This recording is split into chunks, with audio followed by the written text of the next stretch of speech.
All right, good evening. It is 6 o'clock, and I'm calling to order this meeting of the May 27th Clayton Planning Board. And before we get started this evening, can we have a roll call, please? Good evening, Chair Dupree. I'll do a roll call. Starting with Chair Dupree. Here. Vice Chair Applewhite. Here. Board Member Williams. Board Member Gleason. Here. Board Member Saraski. Board Member Bland. Here. Board Member Carter. Here. Board Member Hooker. Here. Board Member Hall. Here. And alternate McKerney. Here. Thank you, sir. We do have a quorum for this evening. All right, thank you very much. Let's rise for the Pledge of Allegiance. I pledge allegiance to the flag of the United States of America and to the republic for which it stands, one nation, under God, indivisible, with liberty and justice for all. All right, I think we've got could be a fairly lengthy meeting tonight, a few things to go over, but before we get started, are there any adjustments to the agenda tonight? Chair Dupree, no adjustments to the agenda, but I would like to introduce the new Assistant Planning Director, Ms. Haley Downey. She's joining us here after having helped us for the last couple of months, since probably around this time last year, as a consultant with Mid-Carolina Central Council of Governments. She was a planner at the town of Clayton before a couple years in the private sector and other governments. So we're very happy to have her on the team. She's been instrumental in helping us with our applications, our processes, and she'll be overseeing the current planning division. So you'll most likely be seeing her and the planners as we bring more applications your way. So thank you. Great, welcome, glad to have you in your current role. Any other adjustments to the agenda tonight? No other adjustments, sir. All right, next on the agenda for tonight is the approval of minutes. Have you had an opportunity, everybody had an opportunity to read the minutes from the March 24th meeting? I will entertain a motion. Move to approve. All right, Board Member Saraski with a move to approve. Do I have a second? A second. Second from Board Member Bland. All in favor? Aye. All right, that is done. On to item 4, public meetings. Item 4A, Clayton on the Move, the Town of Clayton Comprehensive Transportation Plan, the CTP. And looks like Leah Weaver is going to be our presenter this evening.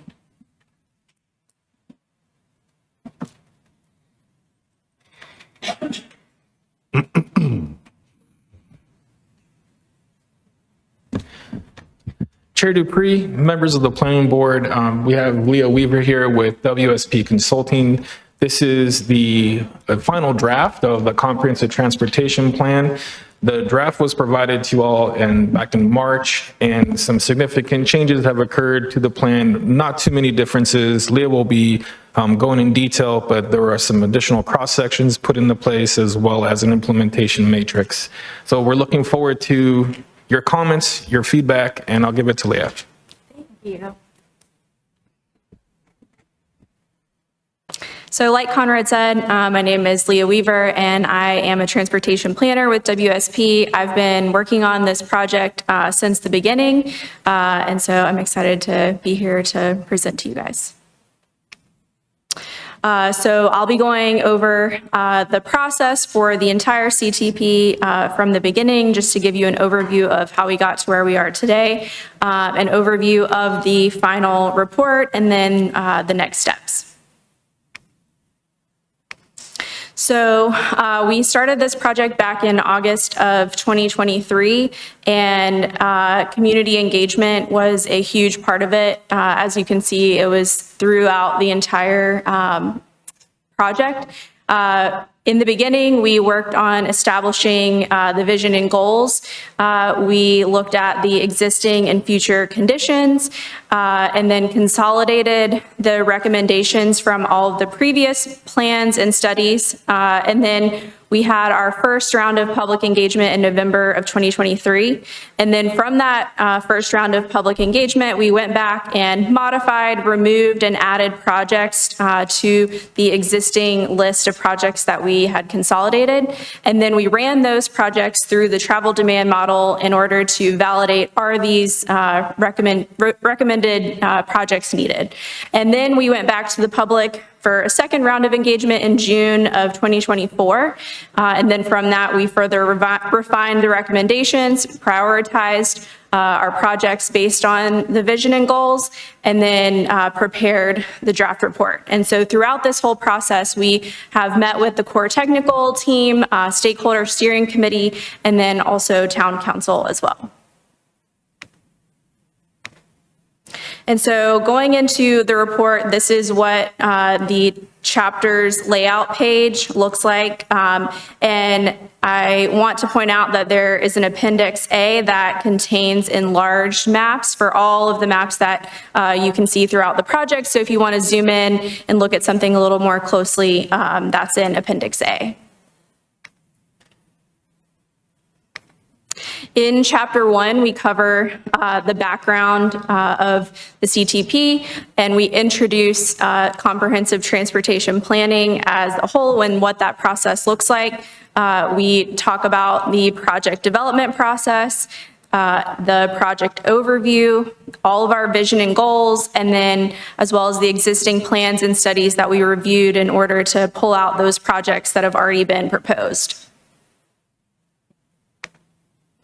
In Chapter 2, we looked at the existing conditions for population and employment growth, travel characteristics, work travel characteristics, land use and development, the environment, and demographics. In Chapter 3, we summarize our public and stakeholder engagement. And for the stakeholder engagement, we have a timeline of all of the meetings and a little summary and blurb of each of those meetings and what was accomplished and what came out of that. And then we also have summary pages for both phases of public engagement as well. In Chapter 4, we have the existing network, existing and future travel demand, as well as project recommendations for bicycle and pedestrian facilities. Starting with the multi-use path recommendations, we have some multi-use paths that are recommended on both sides of the road for a few projects, and then most of the projects have a multi-use path recommended on just one side of the road.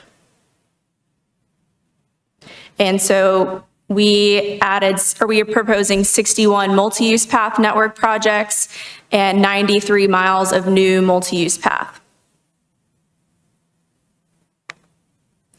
For the sidewalk recommendations, similarly, we have sidewalks proposed on one side of most of the recommendations, and then for a few, there are sidewalks proposed on both sides. And so we have 88 sidewalk network projects, and then 80 miles of new sidewalks and 5 miles of new sidewalks that would be on both sides.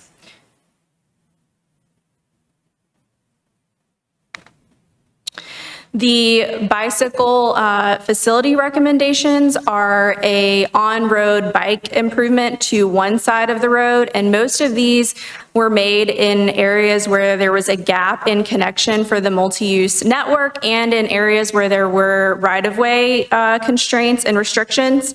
And so as a part of all of these recommendations for bike and ped, you can kind of see that as we get closer to downtown, the projects densify. And then these are the greenway recommendations, 34 greenway projects and 60 miles of new greenways proposed. And then these are the crossing recommendations that we're making. These are designed to allow pedestrians and cyclists to safely cross the roads, and these are areas where there are currently lacking in some type of proposed crossing improvement. It could be a crosswalk, a mid-block crossing, or pedestrian crossing signals. And so we're proposing 130 of those crossing improvement projects. These are the proposed cross-sections for the bike and ped recommendations. We have a recommended dimension that we're proposing and then an alternate dimension. And the alternate dimension provides a little bit more flexibility, but the recommended dimension is the most desired. And so we have cross sections that are for multi-use path with a paved shoulder or curb and gutter, and similarly, what it would look like for a sidewalk with a paved shoulder or sidewalk with curb and gutter. And so for the paved shoulder, there is you need a little bit more right-of-way width for that minimum clear zone distance that you get from NCDOT standards. In Chapter 5, we have our transit chapter. It includes existing and planned transit conditions, transit emphasis areas, and then our transit recommendations. The transit emphasis areas came from where transit user concentrations are higher. And so we looked at demographic characteristics like the percentage of populations living in poverty or percent minority. And then we also looked at areas and locations that would be ridership generators for transit. And then we looked at what the land use and zoning looks like, where does it support transit in the future? And then finally, we looked at where are regional transit connections planned in the future as well. And so then from these transit emphasis areas, we came up with our recommendations, and these recommended strategies that are developed as a part of this CTP are only preliminary and demonstrate that there is a demand for transit in Clayton, but there would be further study needed from this to determine more concrete details. And so we provide some of those strategies for next steps in this plan as well. In Chapter 6, we have the roadway conditions, roadway recommendations, our cross-sections, downtown parking analysis, and the roadway policy analysis. The roadway recommendations have a few different types of improvements: new location, operational improvements, widening, grade separations, and interchanges. And we also have a section that outlines some of the ways that we developed these recommendations throughout this process. And so we're proposing 13 miles of new roadway, 61 miles of road widening, and then 9 miles of operational improvements, and that equals 144 lane miles of new pavement. This is our page for collector street recommendations. These recommendations are for low to moderate capacity roads that will serve to move traffic from local streets to our arterial roads, but these are only if and when a developer comes in and proposes a new development. And so that's why we have a alignment probabilities shown, because we don't know exactly where that alignment would be when the development comes in, but we know that this would be a good connection to improve connections to arterials. And so we're proposing 17 collector street locations. These are the typical sections that we've developed for all of the roadway recommendations that you saw on the other map. These typical sections have the recommended dimensions that I talked about earlier, as well as the alternate dimensions. The recommended dimensions are based on NCDOT standards that are what is most desirable and follows, best practice. But we understand that things come up on these projects. There are certain constraints in the future that might need you to reduce the right-of-way. And so we've provided alternate dimensions to provide a little bit more flexibility. And so these are for the 2-lane sections that we have for both paved shoulder and curb and gutter, and then different variations of our pedestrian facilities and speed limits as well. We have 2 3-lane typical sections, one that has a multi-use path on one side with a sidewalk on the other, and that one also has curb and gutter. And then our other one for 3A has paved shoulder and sidewalk on one side. We have 2 4-lane typical sections. 4A has the multi-use path on one side and sidewalk on the other with a raised grass median in the center. And then 4B has a multi-use path proposed on both sides. And you'll also see that it has a paved shoulder section as well, and that is from coordination with Campo. There will be a proposed bus route in the future that they're going to need lanes for, and so we've included those in this typical section for those lanes that would be on Clayton Boulevard. And then similarly on 5A, we've also included that extra paved shoulder for the future bus lane and multi-use path on both sides with the raised grass median. And then for 6, we have 2 6-lane typical sections. One is curb and gutter with a raised grass median and multi-use paths on both sides. And then for 6B, it's a paved shoulder section with a concrete median divided section. We have one special recommendation along Clayton Boulevard. The existing project with NCDOT is proposing to convert this section to a super street in the short term and then a 6-lane road at 55 miles per hour in the long term. And the town of Clayton's vision for this road is for it to be a commercial corridor. We modeled both scenarios, the original MTP 2050 scenario of 6 lanes at 55 miles per hour, as well as what we're proposing in the CTP is keeping Clayton Boulevard as existing 4 lanes at 45 miles per hour. And we found that it does have an impact, a moderate impact to daily traffic volumes, but not much of an impact to congestion in 2050. And so you can kind of see in this illustration that there's really not a lot of change from one scenario to the other. But we acknowledge that this recommendation is going to require further study, but the model showed that it's not needed to widen to 6 lanes. The other special recommendation that we're making in the plan is a downtown one-way pair.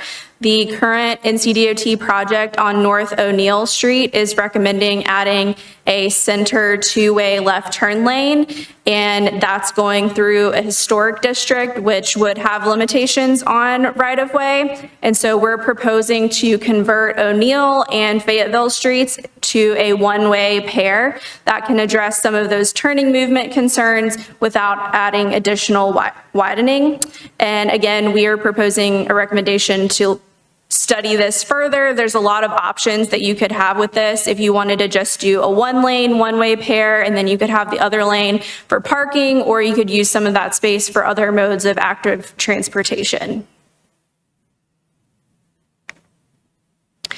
And then this chart is comparing the 2020 official model with the 2050 modified model, which the 2050 modified model is kind of our base case for what the future travel conditions will be. And that included all of those consolidated projects from previous studies. And then the 2050 Clayton CTP model is what projects are we proposing in this plan. And so comparing the 2050 modified with the 2050 Clayton, we are seeing an additional 130 lane miles of roadway in Clayton. And then the CTP projects a marginal decrease of more than 20,000 miles in the overall total delay in vehicle miles traveled in Clayton. And then there's a slight reduction in the total time that people spent on the road between 2050 and the CTP scenarios. And then the most significant impact of the CTP projects is that there will be approximately 1,000 fewer hours of daily delay than the baseline scenario. And then the reduction in delay will result in 10,000 additional auto daily trips, just because when you're reducing congestion, then that actually increases the demand for more trips on the road.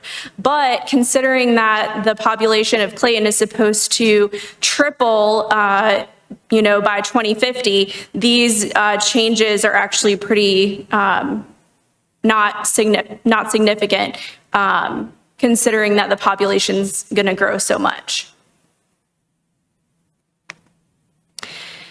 As a part of our parking analysis, we found that parking demand may double between now and 2050.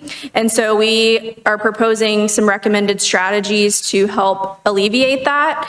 One of them is to add lane striping on 2nd Street. There's existing parking there now, but because there's no striping, you can't see where the parking is. We are also proposing to provide additional paved surfaces for parking in downtown areas behind buildings or within the NCRR corridor. And then finally, we're also proposing to conduct a downtown parking study. Some of the policy recommendations are related to updating the UDO code language, are to help connect internally within developments, but then also provide connection between developments to help alleviate the load on some of the arterial roads around developments. And so we have policy recommendations that'll improve the internal connection, not just for cars, but also for bike and ped as well. Our safety chapter 7 includes roadway safety analysis, bicycle and pedestrian safety analysis, intersection safety analysis, and policy and design recommendations. The intersection recommendations were based on certain intersections that had safety issues. And so some of those safety issues were line of sight issues, no crosswalks, high conflict areas, and then in Fayetteville, just having a lot of downtown facilities. And so the 3 out of the 4 of these proposed intersection recommendations are owned by the town of Clayton, and with the hopes that we'll be able to improve these roads sooner than maybe NCDOT's funding and schedule would allow. And we also have a few implementation strategies as a part of these as well. And so these were the designs that came out of those, identifying those intersections. And so we are proposing short-term and long-term improvements. Those short-term improvements would be lower cost and easier to implement at a quicker timeline than some of the long-term improvements, which include additional turn lanes and more expensive improvements. As a part of our policy and design recommendations, we're proposing the development of a Vision Zero plan for the town, as well as incorporating traffic calming measures, like you see in some of these pictures, to help reduce speeding on the town-managed roads. And then finally, our Chapter 8 prioritization includes our prioritization methodology, prioritized recommendations, and implementation strategies. So as a part of the project prioritization process, we took the CTP goals and objectives and converted them into performance measures. And the projects were then assessed using the performance measures to identify which ones are the highest priority. And so we put all of the projects through this prioritization process and came out with our list of priorities, which can be found on this map. And so these are prioritized as low, medium, and high priority projects. And so some of the high priority projects included the Clayton Boulevard operational improvements and corridor study, the one-way pair study, widening on NC 42 East and Veterans Parkway, and then the northern connector was also designated as high priority. And so we also developed policy implementation strategies as well, and these correlate to the roadway projects and studies, roadway policy, bicycle and pedestrian projects and studies, parking, bicycle and pedestrian policy, transit projects and studies, as well as a collector street policy.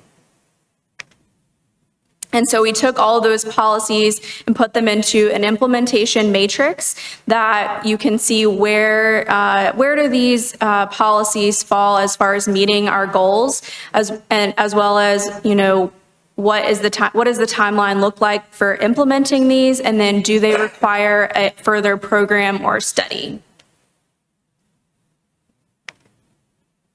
And so our next step is to go to the town council work session on June 2nd, and then adoption of the CTP on June 16th. Thank you. Thank you, Ms. Weaver. Does anybody have any questions or comments for her? I do have one question. I noticed that in the study on roadway capacity and travel demand, that was initially done in 2020. And that would have been a rather low volume time, wouldn't it, because of the pandemic? I'm not sure that the 2020 model is necessarily reflecting what the traffic was at that time, but that's the latest travel demand model was from 2020. But I could get you further clarification on that. I'm not a travel demand modeling expert. That's a good question. Anybody else? Yeah, I've got one. Do you have access to the page that shows the vision and the goals? It was not in the presentation. Could we see that? Is that possible?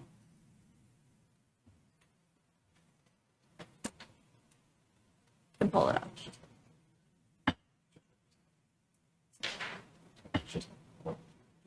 Yes, thank you. Thanks. So I had mentioned this before. You know, I know you guys have put a whole lot of work into this, and I think the vision aligns really well.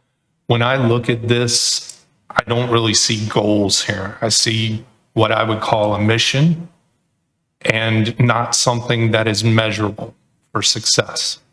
So I think this is kind of important. If you're putting a plan this comprehensive in place, that there has to be metrics there so that we can look at it 2 to 3 years from now and say, were we successful? Did we accomplish what we hoped to? Yeah. And none of these have those type of, you know, metrics in there. Another one, as you look at the goals, you see one of the goals is efficiency and congestion reduction. So are we trying to reduce you know, I mean, I think there needs to be some specifics in here that talk about how are we enhancing safety. And so like the other day, the fire chief was speaking at the town council meeting. His metric is response time. And he's looking at that and he knows, you know, has he done a good job or not? So I guess where I'm going with this is if we're going to implement something that's so costly and is so comprehensive, we should be able to, at some point, say, have we enhanced accessibility and connectivity? How do we know if we did or not? What was our baseline? So, Yeah, I will say that as a part of the prioritization process that I talked about, we did come up with performance measures that align with each of these goals. And then those performance measures and key indicators were a part of the process to prioritize it, but I would think they could also be used to measure, like, are we being successful with implementing these as well? and to your point, when you talk about a goal, that's where we may be a little different here. I see something that is specific. You can measure it. have we accomplished it by this time? Yeah. And these don't. So that's why I'm saying, I don't want to, I'm not suggesting you change anything else in the plan. It's just there needs to be something so that at a future date, the town council can look at this and say, did we accomplish what we hoped to by implementing everything in this plan? Did it Yeah. make things better? So- Yeah, absolutely. Anyone else comment? I've got one real quick, and this is a hypothetical, and I know you've got a lot of roadway sections and where you would apply those. And I know also you mentioned that there are some situations where right-of-ways could be adjusted, but do you have an approach to dealing with, let's say, a street segment in a neighborhood where you've got houses that are very close to the right-of-way that's going to be impacted? You know, is there a plan for dealing with that, with road widenings and lane widenings and such as that? Or is that a situation that would be dealt with situation by situation? Yeah, so those are definitely examples that would have to be dealt with situation by situation. And because, you know, we're proposing cross sections that are applying to multiple roadways, that's kind of why we have, you know, this is the recommended or desirable, and then offering some flexibility for situations where there's constraints that we can't, you know at this point in time, but we are providing flexibility that NCDOT standards allow for. I think to kind of help answer that, it would be really nice if in the plan you guys could show either like what mode of transportation should be prioritized on X corridor. You know, you kind of mentioned like Clayton Boulevard as like, my initial question was going to be, why are we adding a 12-foot paved shoulder to Clayton Boulevard? But you kind of answered it with a future bus route, right? So the priority there would be, we're expanding the roadway to build out for a future bus network into Raleigh or Garner or wherever the plan's going to go. But it would be nice to see that prioritized for all of the other corridors to say, you know, because the main issue I think that we typically deal with, and I apologize, I'm a civil engineer too, but the thing that usually happens with NCDOT is they try and throw everything all in one corridor, and then as the design goes forward, basically all the pedestrian accommodations get scrapped because eventually it gets too expensive. And so it would be really nice to see, like for the Glen Laurel extension, we're purely focusing on improving congestion to get people around the city. But then you kind of laid it out really well, where in downtown, you're focusing more on bike improvements, which to me makes a lot of sense living in Clayton for there not to be bike lanes really anywhere else. It doesn't really make a lot of sense.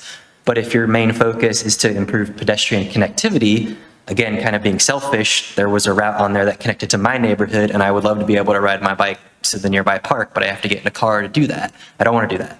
So it's like maybe on certain corridors, we're saying we're going to leave the road the way it is, but we're going to prioritize the pedestrian. So it'd be kind of nice to include that kind of in the report. So that way, when we do get to these topics of discussion, or we have issues where obviously town of Clayton is more so a rural community, so we're probably going to be dealing with a lot more right-of-way issues on who's purchasing the land purely from a septic system impact, which is just immediately by the full property. And I know that's going to kind of be a big problem. So I think that would just be the biggest takeaway that I would, if you can include it. I know by next week is probably pretty difficult, but you know, just that'd be my recommendation. Thank you. Thank you. Anyone else comment? Mr. Suretsky? No, you go first. Board Member Applewhite? Thank you. First of all, thank you for the work that y'all have done putting the plan together. I know it's a long time coming, and both council and staff will be glad when it's buttoned up. And for all of us that we can consider as we're considering projects, I have a few topics I wanted to address just briefly. First is parking. In the parking section, does it recommend that we need more parking in Clayton, or does it simply recommend that we just need an understanding that parking is available through, marking spots or designating specific spots, primarily in downtown, I think is the area that we're thinking about the most, but could you speak to that? I can say that we've just seen that there is a demand that's going to increase in the future, and it is predominantly in the downtown area, and so that's why our strategies are more focused on around the downtown area, since that's where we have seen that the demand's going to be. Does that answer your question? I think so. So, acknowledging that there is parking available, that there will be a greater need in the future, which makes sense. There's going to be more people will need more Yes. parking. But I guess in understanding what is the inventory for today, is it sufficient for what we have today? And that's kind of where we're saying that there needs to be a parking study conducted in the future to look at what is the full picture of parking. And so I think we just can tell that, yes, there's a demand, and these are some strategies to increase it, but it would need more additional study beyond the CTP to see what is the existing inventory, which I think we briefly looked at what the inventory is when trying to make some of those strategies, but it definitely needs further study. Okay, thank you. Next one, I think is fairly straightforward for stub streets, that there's a implementation step to include that in the UDO. Is that not already included in the UDO? And Conrad, it might be a question for you. Thank you, Board Member Applewhite. So the recommendations on the UDO and the CTP are not currently in the UDO TA 125 that is before you this evening. Okay, so for the stub out, what are there not requirements currently though for stub outs for development that is happening in and around other developments that could connect to streets?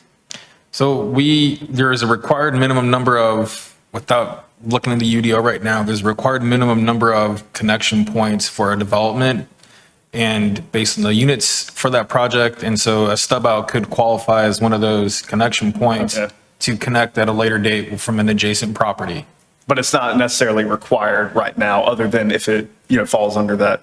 Under the thresholds of however many lots they have. And I can quickly look that up also. That's fine. That was just a question. I thought that would have already been something that we would have had in place, but I think it's good. I think we should implement that. That's important. And then finally is on transit. I know that has been a conversation that is continuing to happen, and particularly around a transit study for ETJ. And is that to essentially take that map that y'all put in the plan that lays out potential routes and to see if that's even feasible? Yeah. Okay. This basically is just kind of like a proof of concept that there is a demand and this is what you could potentially do. Okay. I'm glad that is being considered. I do think that to a previous point made earlier, I think looking at pedestrian and multipath use or bicycle use, things like that are going to be most appropriate in Clayton until we demonstrate the value in transit. I think, JCAT's partnership is a great example of something that could work well in Clayton, and to demonstrate the value until we start investing a ton of money into a transit system that may never come to fruition or never be ridden. But I'm glad it's being considered. Thank you. Mr. Sarasky, did you have something? You knew I wasn't going to be able to go out without saying anything. You knew that. So I have a few questions, and then I want to make a couple comments to the group as a whole.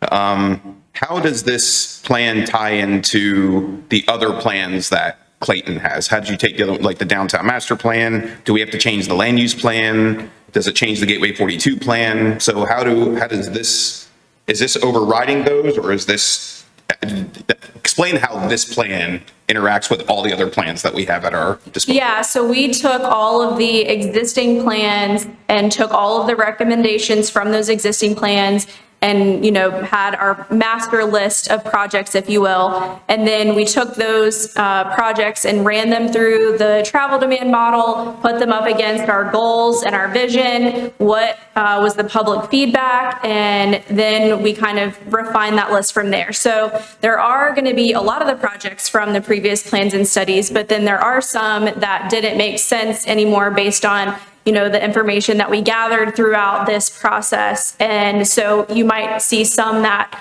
didn't make it into the CTP, and there was probably a reason for it, but they were considered in the process of developing the CTP. Conrad, I have a quick question for you. Do you predict that we're going to have to make any land use plan changes because of this comprehensive transportation plan?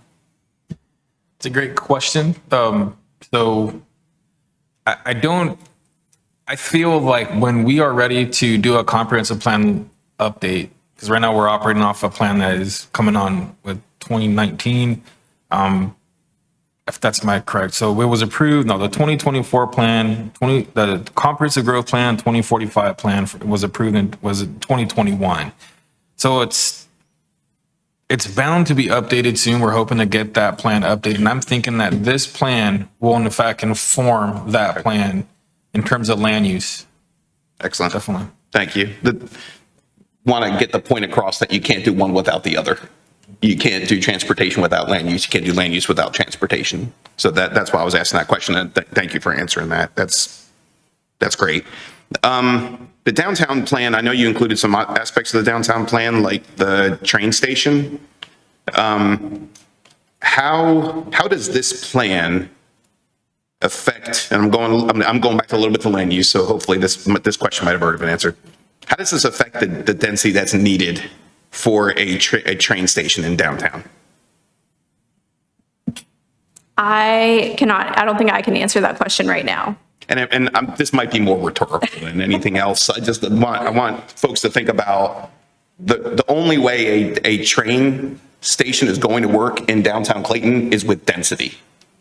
And our downtown plan does not have enough density for that. So there's some button heads with our plans. So I just want everyone to realize that. The other thing too on the land use side is that one thing we talked about, because I was on the stakeholder team. One thing we talked about was a village concept, doing village concepts. Does this allow for more of doing those village concepts, like creating quote unquote other downtowns so that people have cores they can go to, like the Copper District, like what was planned for Riverwood that really never came to fruition, things like that? I also don't think I can answer that question, but Shivang might be able to answer it. Okay. Did this plan, go ahead, Conrad, if you wanted to answer that. Sorry to interrupt. So the village concept model, where you have maybe a centralized node from which there's kind of spurs occurring, I think that model wasn't necessarily implemented for this plan as a model, but I think you can look at it from a downtown Clayton perspective. We do have a strategy in the plan. I was just as I'm following along to the presentation here, that does have a strategy to identify location and plan for an upcoming commuter rail station. So we're, if you will, laying some seeds for eventual commuter rail. I want to say in our discussions, we didn't get a 100% commitment that commuter rail would be coming our way from NCRR. Yeah. But who knows what will happen with that. I also want to say Campo probably also would, that's the capital area metropolitan planning organization that we have been working with and we're a member of. Commuter rails is a big question mark right now, but we are laying some foundation for us to continue studying that. Density is one of those things that we have to have, but they don't have density in Selma. They got a train station, so Legacy. maybe. Yeah. That's why. Yeah. Legacy. And I appreciate the bus in being included in this as well, considering that is something Campo is looking at as well. So I appreciate that. I do think we should try things before spending too much money on the transit side, bus before train, on-demand transit before fixed route. If we look at what happened in Wilson did a really good job of their fixed route, of their on-demand system, that now it's actually helped them figure out where the fixed routes should go. So I think it's going to be something that's going to take a lot of over time. It's not going to be something that's right away. It's going to take a while to get to. Some kind of pilot program. Yes, some kind of pilot program. So I agree with doing a transit study to kind of figure out what the best thing is for Clayton, whether it's a circular route or whether it's an on-demand service. But I'm always going to say for somewhere like here, it's an on-demand service. Now that Ranch Road is open, I would like to see more in this plan from a priority standpoint. I'm really happy about all the bike and ped recommendations, but I want to see more priorities bike and ped. Specifically 3 places, which are in here, but I don't think they're strong enough. One is from the community center to across 70 on Shotwell. It's still a crime that there's no sidewalks being built with that project. I will say this at every meeting because it's a crime that happened. But that should be the number one priority for Clayton. The fact that I see people all the time biking down 70. There's a woman that puts her baby in a stroller. I see a lot of those going across 70. There's no crosswalks, there's no sidewalks. And if we really want to make the community center a highlight of the community, it needs to be connected to everywhere, and it needs to be connected across the street, because right now we have people that have to drive across 70 to get to work when they shouldn't have to. I think that should be the number one priority. On the back of that, now with Ranch Road open, I think crossing 70 in general should be a top priority. So I'd like to see more of that. I'd like to see that go up on the priority list. And I do think that the Clayton Boulevard corridor study that we're proposing is a top priority project, which would include looking at those connections across. Yeah, I'm about to go out there and build a bridge across that creek between the senior center and the Lowe's shopping center. I'll just do it myself if the town won't do it. Yeah, because it just needs to be done. Let me see, I have a couple more. Oh, Fayetteville Street. I saw that Fayetteville Street was on here, the implementation of Fayetteville Street. How does that interact with what they're doing at Clayton High School? Because it seems to me it might flip the traffic to Robertson, and Robertson may need to be looked at more than Fayetteville. And you're talking about the two-way pair, right? No, I'm talking Okay. about the section of Fayetteville between Clayton Boulevard and here, essentially. That was written in the plan as part of that. But that section, I know that the town has been looking at that for quite some time for potentially some traffic calming or things like that. Because it's a high-speed corridor. I mean, I think the four-way stops have helped, but you're not supposed to stop traffic with four-way stops. Yeah. You're really not supposed to do that. But now that the high school is being flipped from how it is today to the future, we might need to look at Robertson. So I would say in this, if you're looking at that in a wholesome, I would say include both Fayetteville and Robertson. Okay. Because I think Robertson may actually be worse in the future. Yeah, and Fayetteville, was kind of identified as part of the intersection hotspot Yeah. process. But we did design intersection improvements that can be applied hopefully along other streets as well. And kind of one of the purposes of doing it for Fayetteville is that you could then take, those intersection improvement for bike and ped and then apply it to other intersections in Clayton. Okay. Maybe we make that adjustment in the plan that we just include both of them, both Fayetteville and Robertson in that project or potential project. The last thing I want to talk about is the typical sections in the plan. I'm not a huge fan of using NCDOT's typical sections because I don't think they fit Clayton. I don't think they fit towns. I would like to see us do a little bit more of an urban type typical sections rather than suburban or rural type typical sections. And the other issue with, I appreciate the flexibility, appreciate it. We want flexibility. But I will tell you, the first question that developers ask when they come to the town is, what do I need to build? And if we give flexibility, they're not going to know. And I feel like we might need to have exact numbers on those typical sections especially for right-of-way. For pavement also, but for right-of-way as well. And I know there's different situations. I know there's utilities. I know there's other things. But I feel like, and I know those are recommendations and there is a number there. I just want to make sure it's okay with with the planners that they feel that this is going to be good enough that if they get asked the question by a developer, what do I have to do, that they can answer that question with ease. So I don't know if that's something that you guys want to comment on or not, Conrad. Oh, thank you, Board Member Sarowski. So the cross sections have been in development, later part of the plan. Leah has been working hard on this as well, and we've actually asked some other reviewers, internal reviewers, to give some comments on that. I do sense that the plan can provide us that guidance with the numbers. I've been talking with Siobhan and Leah about how do we get the numbers a little more, firm, if you will. And it comes back to having that flexibility. And then there's some site-specific considerations also where you might have an 80-foot right-of-way and the plan might call for a 100-foot right-of-way. And the question comes, do you exact another 10 foot on either side of that right-of-way to build what the plan identifies? I think it's something for us to continue to discuss, but I think the way the plan is designed right now is to not provide us with those firm numbers. But if it's something that the board would like us to consider to continue to evaluate, be more than happy to do so. And I will say they are firm in the sense that they're based on, to scale cross sections and, not just NCDOT standards, but also AASHTO standards, which are a little bit, more firm. But we did, on the lower range, include options when you could minimize it. But again, those types of decisions typically aren't made until you're further along in the process than we currently are. Okay. That's it, I'm done. Okay. I have a question. Ms. Bland? You mentioned Fayetteville and O'Neill, the possibility of becoming one way.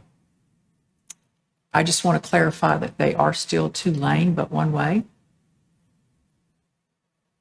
Is there possibility of a time restriction, like they would be 1 way between 8 and 5 versus all? I'd hate to see O'Neill 1 way, around 11 o'clock at night.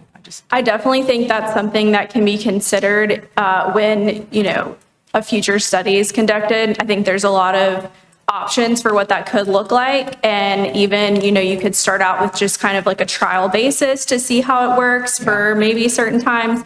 But since this was kind of also just a proof of concept, it would need further study. But that's something that could be a part of that future study. As Board Member Gleason mentioned, it really opens up the opportunity for speeding, which none of us want. But if it could be during certain hours, I could see where it could be beneficial. Okay, thank you.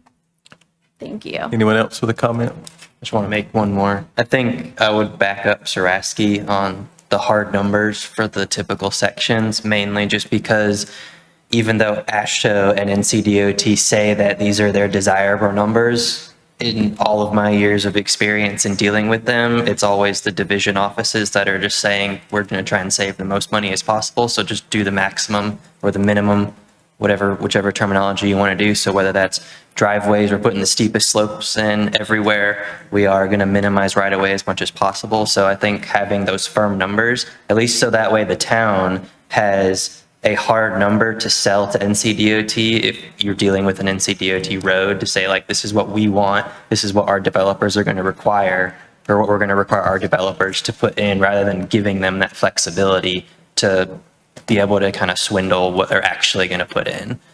Because that every developer and every agency is going to want to spend as little money as possible. So, and if our goal from a planning perspective is to try and make Clayton better, we don't want them out there putting in the 5-foot sidewalk when we have an opportunity to put the 14-foot shared use path. So that's why I would just say it'd be probably better to stick with the hard numbers. All right. Thank you very much. Ms. Weaver, we appreciate your time. Thank you. At this time, this is a public meeting, so do we have any members of the public that wish to speak on this subject? All right. There's nothing required on this of us tonight, any kind of motion or anything, is there? I'm sorry, yes, there would be a motion that would be appreciated, that we can take this to town council if the board feels so comfortable to do so. So staff is recommending approval of the comprehensive transportation plan. Do we have a motion on this? One way or the other?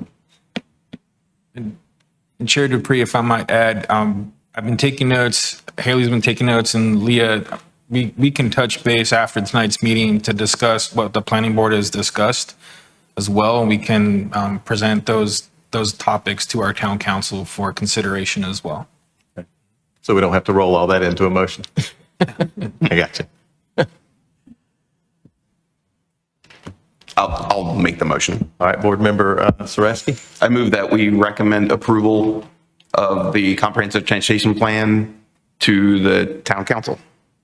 All right, we have a motion. Do we have a second? Second. Second from Board Member Gleason. All in favor? Aye. Any opposed? Okay. Can I mention two other things real quick? Sure. Just real quick. I apologize. One is you can't get anywhere without a plan. That's number one. So while there's might be some kinks to work out in this is going to let the town do things that the town couldn't do before. So this is essential for the town to move forward. So thank you all. Thank you for pushing this forward. Thank you for the work that you all have done.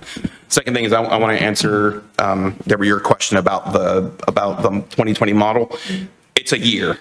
It has no basis on, the 2020 model was done in 1995 to look at, well, so model years, you look 25 years ahead. So the 2020 model base year was looking at 2045. So that's what that was. That was the 2020 model looking at 2045. What's it based on? It's based on all the information from all the municipalities within the Campo area, which Conrad mentioned before. It's SE data all put into a model that's run, and it tells you, and it kind of spits out what needs to be done in order to hit certain levels of service or certain congestion patterns. So it's done every 5 years. So it's 2020, 2025 is going on right now, which is looking at 2050. We're about to get into the 2055 model, which will be finalized in the next 4 years. So it's just a model year. It doesn't take into account the 2020 counts or anything like that. All right, item 4B on the agenda tonight is the Unified Development Ordinance Text Amendments, UDOTA 125, and turn it over now to staff. She's got to hang around.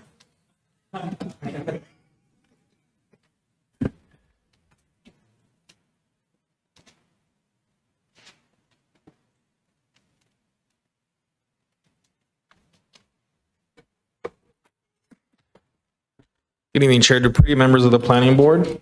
Conrad Olmedo, Planning Director for the Town of Clayton. Before you is the Unified Development Ordinance Text Amendments 1-25. So this is our fourth round of text amendments since its adoption in November of 23 and its effective date of January 2nd, 2024. There are over 107 changes, and they're organized into 6 groups. So here are the 6 groups of this proposed change. The first is procedures manual / cleanup.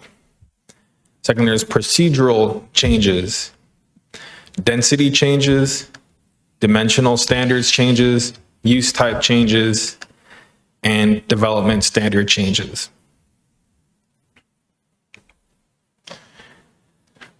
I'm going to go ahead and jump into the presentation. If you have any questions, you can either hold on to them until the very end, or you can interrupt me. I'm fine either way. It's a big text amendment. So just from an administrative standpoint, acknowledgements page, we are updating the page to include the planning board members and are removing staff. We are removing several sections in the UDO and placing them into a procedures manual. And that procedures manual can be changed by staff rather than having to come back before you to change things like the FAQ, frequently asked questions, or what else do we have in there? Our certificates for our plats and our checklists for applications. So staff felt that was a good move. Some new definitions are included: chronic violator, government maintenance facilities, mass grading, etc. Some removed definitions. It gets pointed out to us by the development community looking for a barbershop / beauty salon. It's not in the UDO, but it's in there, so we're removing it because we've put that into our hair, nail. We have another use that use can fit in. So there's some cleanup there. And again, that new procedures manual, you'll see many of the things that we are taking from the UDO are being parked there, and staff can change as we need. So the procedural changes, alternative plans. This is a new permit type that we are parking landscape plan, parking alternative plans, and signage. So this is a new application type that we are creating that is going to house these 3 different types of alternative plans. The changed we did have sign plans, alternative sign plans approved by the planning director. Then they went back to town council, and now they're coming back to the planning director. So the planning director will be able to approve all 3 different types of alternative plans. Building permits, state statutes have allowed at-risk building permits. This is basically just a foundation pour, not vertical or without the adequate fire protection. And we've codified in our UDO that you will have to do a pre-application conference for that. I will be flagging some of the bigger concepts here, and this is the first one, conditional rezoning. So we've done some changes to our conditional rezoning to, in a nutshell, clarify the vesting of an approved concept plan and its continuation to run with the land. So if you have a conditional rezoning that you all will see, you'll have conditions of approval, you have a concept plan, which is a diagram of what that applicant wants to do. Those 2 items will run off the land, and the items that are not identified in that concept plan will have to be subject to the UDO that is in effect at the time that a fourth application later on down the road is submitted. Signage is a good example. So if a sign is not a part of the conditions of approval or the concept plan, they'll be subject to the regulations that are in effect at the time that that sign permit gets submitted. We're also clarifying that if there's no change to the land after 3 years, that the town can revert that property to another jurisdiction, another zoning district. So this is a big one. I'll just throw it out there. Construction drawings. This application type was in our, sorry, go ahead. Can I ask you a quick question on that last one? Yeah. Can you go back to that real quick? The reverting, I said that wrong, reverting of the prior district, does that require a vote or does that happen automatically after 3 years? I would say that that would be a legislative item still. I'm taking a guess there. I don't think staff can do it as rezoning. We would probably take it back to town council and revert. Okay, I just want to make sure that's clear to. And what would be considered development? How much has got to happen before development is considered to be ongoing or underway? Good question. Development in our UDO, going off of my memory here, is acquiring of entitlements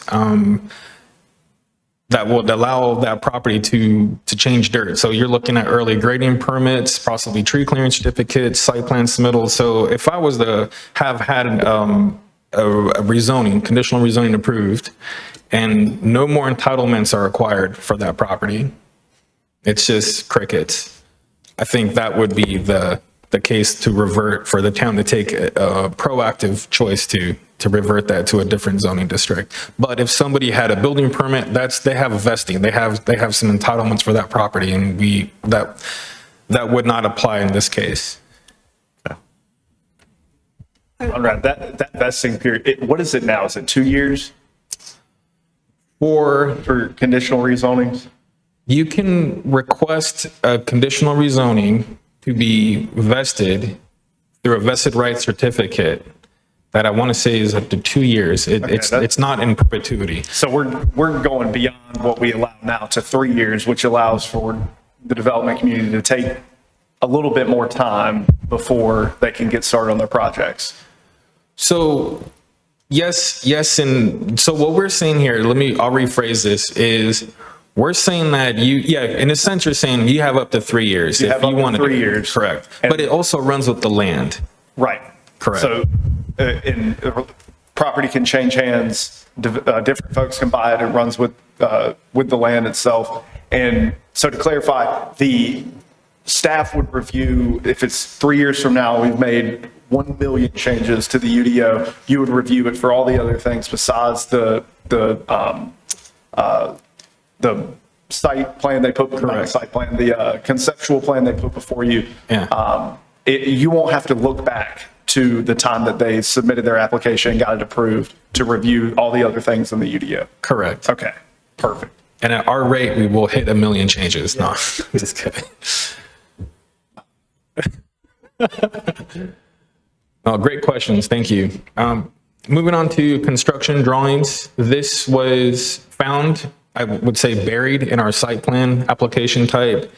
Construction drawings are an important application type that run concurrent with our site plan review, and we wanted to bring that out to be its own application type. So that's what we've done there. I will flag this subdivisions as another, big change, maybe medium. We're removing minor subdivisions and we're requiring major subdivisions for anything that's not an exempt subdivision to be considered as a major subdivision. Oh, I'm sorry. Hey, Conrad, I have a quick question. I should have already asked it. On construction drawings, coming from a landscape architecture perspective, I know during the preliminary approval process, because I've done many of them, we'll have a landscape plan. Ultimately, it makes its way into the construction drawing package where it may be revised or just ignored or whatever until it's finally, gets to the point of being stamped. Where do landscape plans fall in the separation between like preliminary site plan approvals and construction drawings? Because it does, carry over from one to the other. And the reason I'm asking is because you could do a great plan for preliminary approval, but then turn around and not necessarily rework the entire plan, but during the construction process, things could happen that would require, a new plan or whatever. I guess I'm just trying to figure out where that landscape plan, where it is in the hierarchy of development plans. Yeah, a great question.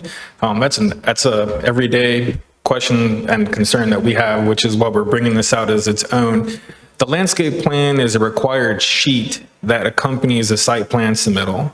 So for an application to be deemed complete, that means we accept it. The site plan has to have a lighting plan, building elevations, the actual site plan, and landscape plan.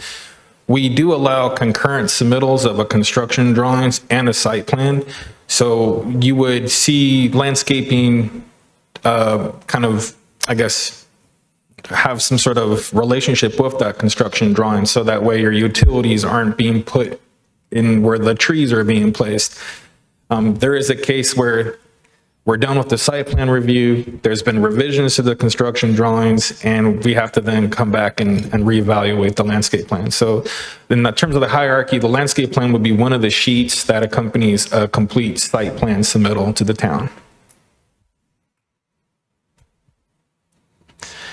So moving along, thank you. Any other questions at this up until? Okay. The next one would be performance guarantees.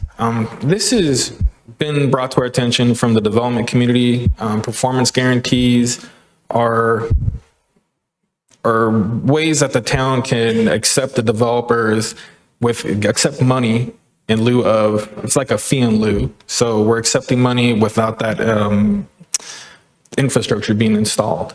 So some changes in here are reflective of us wanting to be able to help the development community as far as timing. We're also removing the decision-making of that performance guarantee away from town council and to the administrative arm. Can I just get you to clarify that just a little bit? I'm familiar with performance guarantees, but normally a builder would be required to complete a project in a certain amount of time within budget, or they're penalized by the day or by the month or whatever's in the agreement. And you're saying this is between the town and the developer. That's what you're saying? Mm-hmm. Okay, I didn't realize that existed. So that's what I was trying to understand. Okay. Correct. Yeah, this is the town. The developer provides us with an application to accept what they're also called bonds. So there's bonds. Okay. Yeah, bonds. Yeah. Fee in lieu and bonds. Okay.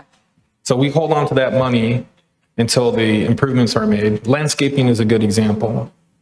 So they might not install the trees because it's June and July, so they'll plant them in October, November, and so we hold that money until The insurance bond. Yeah. And you're holding it separate from the one that they hold, whoever has hired them, whoever has been hired, or whoever hired the contractor to do this. This is completely separate to the town, and you're going to finish it on time. You're going to do it according to specification, and and I did not know that happened. Thank you so much. Yep. One more question. Is there anything that specifically clarifies what construction drawings consist of, especially as we kind of get more into the age of digital delivery for construction projects? Usually it's infrastructure, it would be an infrastructure. The drawings are all the infrastructure. So you're looking at the sewer, the water lines. In terms of the criteria that you would need to provide, the UDO, I'd have to double check that section if we've articulated what are the required items, but also the UDO procedures manual can be reflected to make sure that they're including certain sheets, if that's what you're. Yeah, so like if you have like WSP, for example, submitting, a developer project where we're not actually providing physical paper anymore. Correct. If it's like PDFs are acceptable, or if it's like, here's the files, that's what is like what's acceptable. I just want to know if that's like layered out in the future. It's probably a little bit early to discuss it now, but might be something to just be thinking about as we kind of move that way. Like a digital submission? Yeah. Yeah, absolutely. And spoiler alert, we are moving towards digital, I want to say July 1st for all of our applications. Hey, Conrad, I got a quick question. I'm trying to follow along what you got on here with the actual UDO, and I'm having trouble finding so E is supposed to be subdivisions 319. So the E is the PowerPoint organization, if you will. And the section would be, so if I'm looking at E, it would be section 2.3.19. And in your red line document, it should be pages 113 and 116. Because I'm looking at 2319 and I'm seeing performance guarantee. So I don't know where. Oh, the numerical 12, sequence. 24. It's still on the, okay. I'm looking, That's when you should follow along from the packet. okay. The packet has the updates. The numbering sequence is going to all be changed up. That's correct. Okay, I'm with you. I was trying to follow it. Yeah. Thank you. Thank you.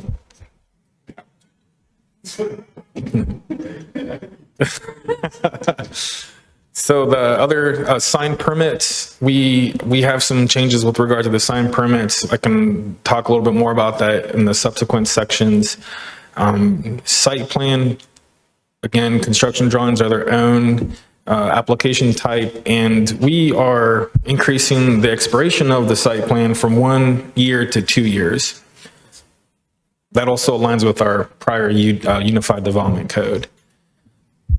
Street renaming / closures, we are separating these into 2 different application types as well.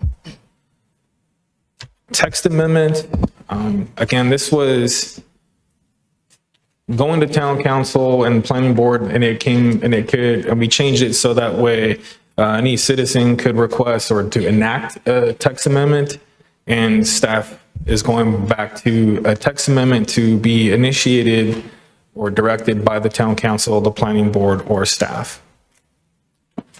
Conrad, I have a question on that, and I don't want it to be a gotcha, but I was just curious as to why that was changed back. I think it's a great question. I think it's because I'll say that we get so many requests from the community, and we've been able to develop a good partnership in developing the language. So I think there's no particular reason as to why. I can't tell you that there was a developer or somebody came and was threatening the town to change our codes in a way that staff felt uncomfortable or planning board, was uncomfortable with. I think it's a matter of the process of how we've been working with the text amendments that we're comfortable with that direction. We kind of also want to take a proactive stance of protecting our UDO as well. And just with that, because I don't disagree. I think that that's fine. And as long as there's a collaborative relationship between the development community and staff and council and the planning board, I think that can be helpful. I think that where it could become a problem is if individual developers are reaching out to members of council or to planning board members to get their text amendment item added in because nobody else has the ability to do that. And I'm not saying that that will happen or that has happened, but it could. And I don't want to find that developers are going to an individual council member or individual board member requesting these changes, and then those are the ones that are getting before staff, when we could have a process that has an application that has a hefty fee on there. That way it's not abused by just folks in the community. And then there could be a process that could go before the technical review committee, TRC, and they could look at it. And then if it makes any sense, then it could advance in a process. And the reason I say that is because I think it could go, we could go down a road where there is just that kind of approach where I don't want to discount the collaboration that happens with staff and the development community, but I also don't want it to be so formalized coming through staff or an appointed board that is the only way to get it done. So I just leave that as food for thought. I don't think that it needs to be changed back, but I just think it's something that could come up. And if there's a process in place, then it can be dealt with through the process. And then there could be fees associated with it that makes sense. That way it's just not a ton of text amendments coming all at once. But I defer to staff and council on the best approach there, but I'm just flagging that for everyone. No, fair enough, and very good reasons as to why have it one or the other way. Yeah, definitely.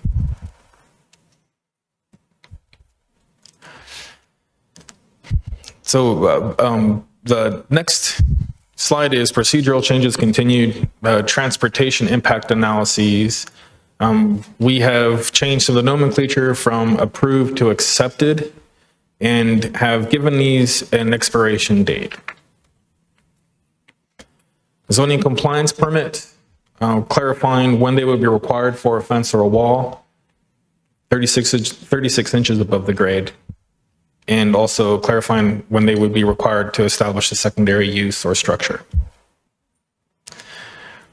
Some language with regards to application fees, that they'll be refunded if withdrawn prior to a completeness review, and not refunded if the application is abandoned. Conditions of approval, this is a state compliance with regards to may not condition an approval on access for inspections of non-public areas. You'll see the Sessions Law number there.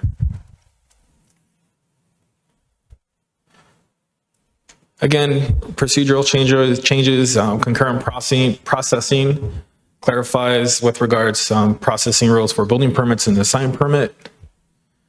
Procedural flow charts. This is not major, but major. And I'd say it's like a minor. You're just going to see it sprinkled throughout our applications chapter.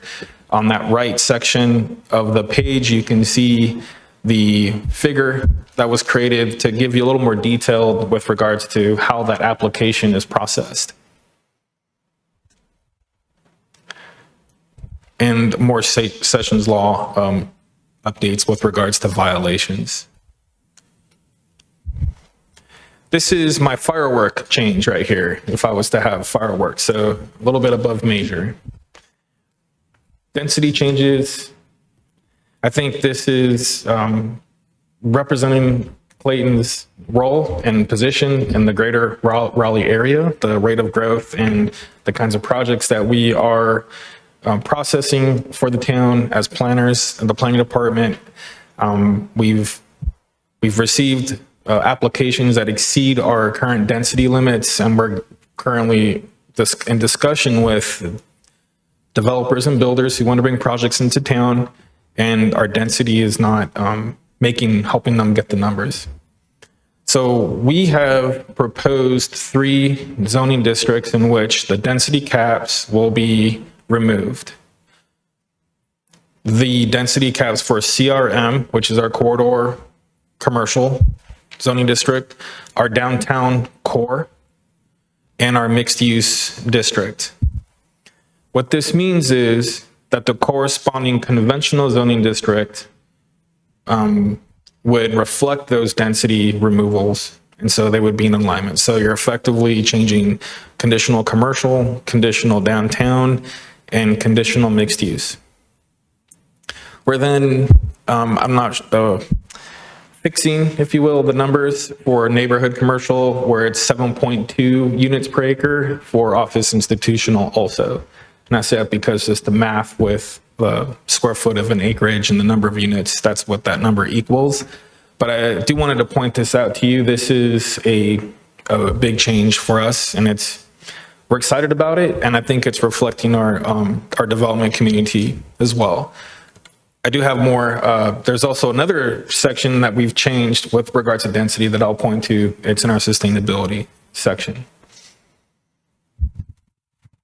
I have another question.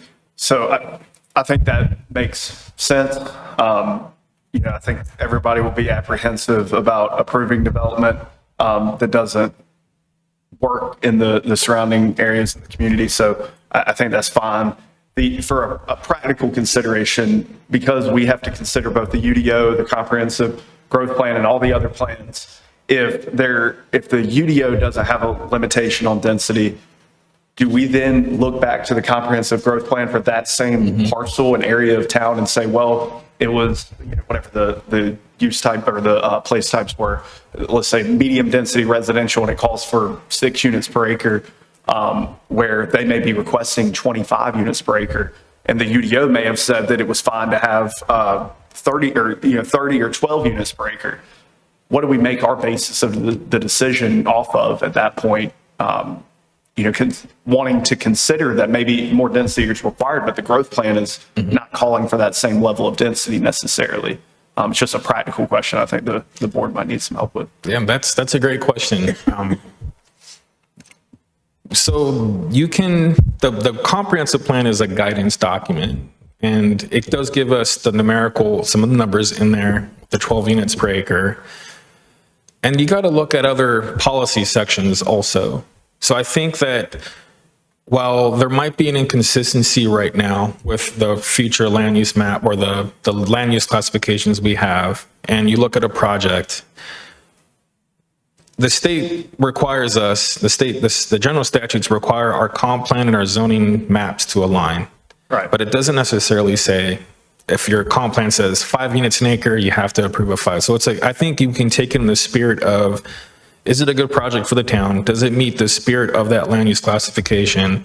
And if necessary, we would change the land use. So sometimes we'll bring your consistency statement sheets have 4 options, one of which is inconsistent, but you're recommending approval.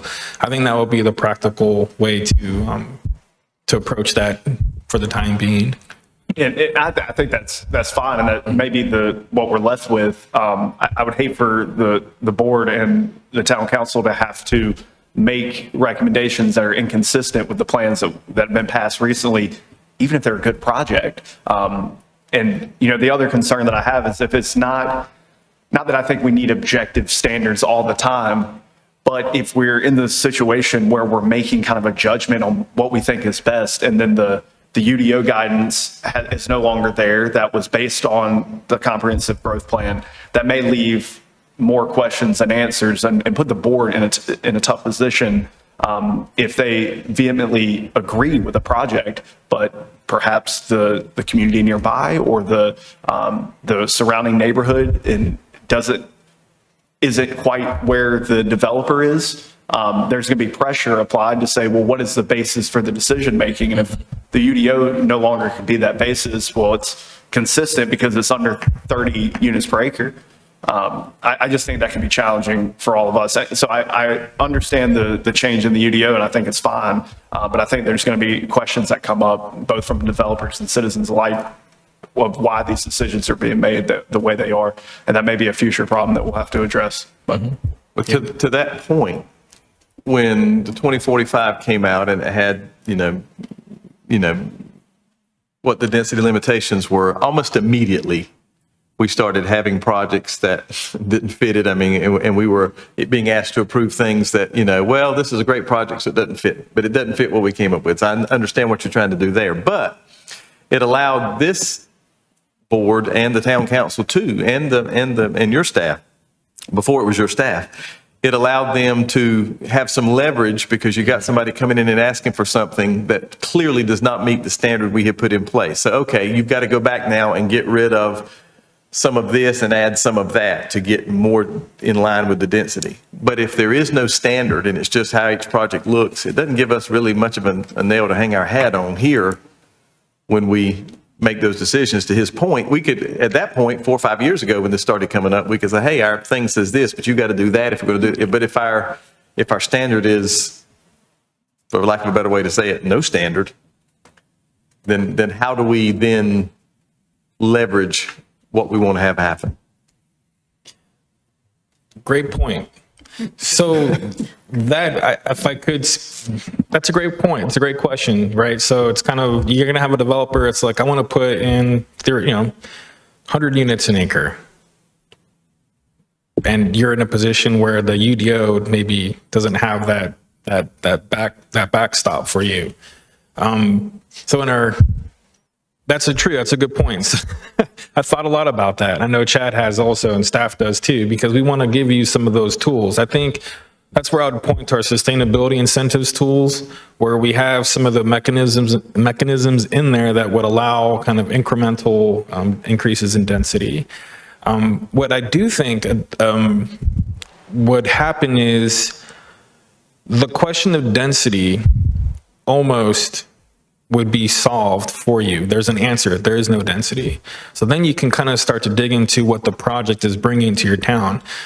And I think that is really the value in removing that density. And I'll say, I'll just a segue. Before I came here, I was in the city of Burlington, and we removed density and height caps in our downtown.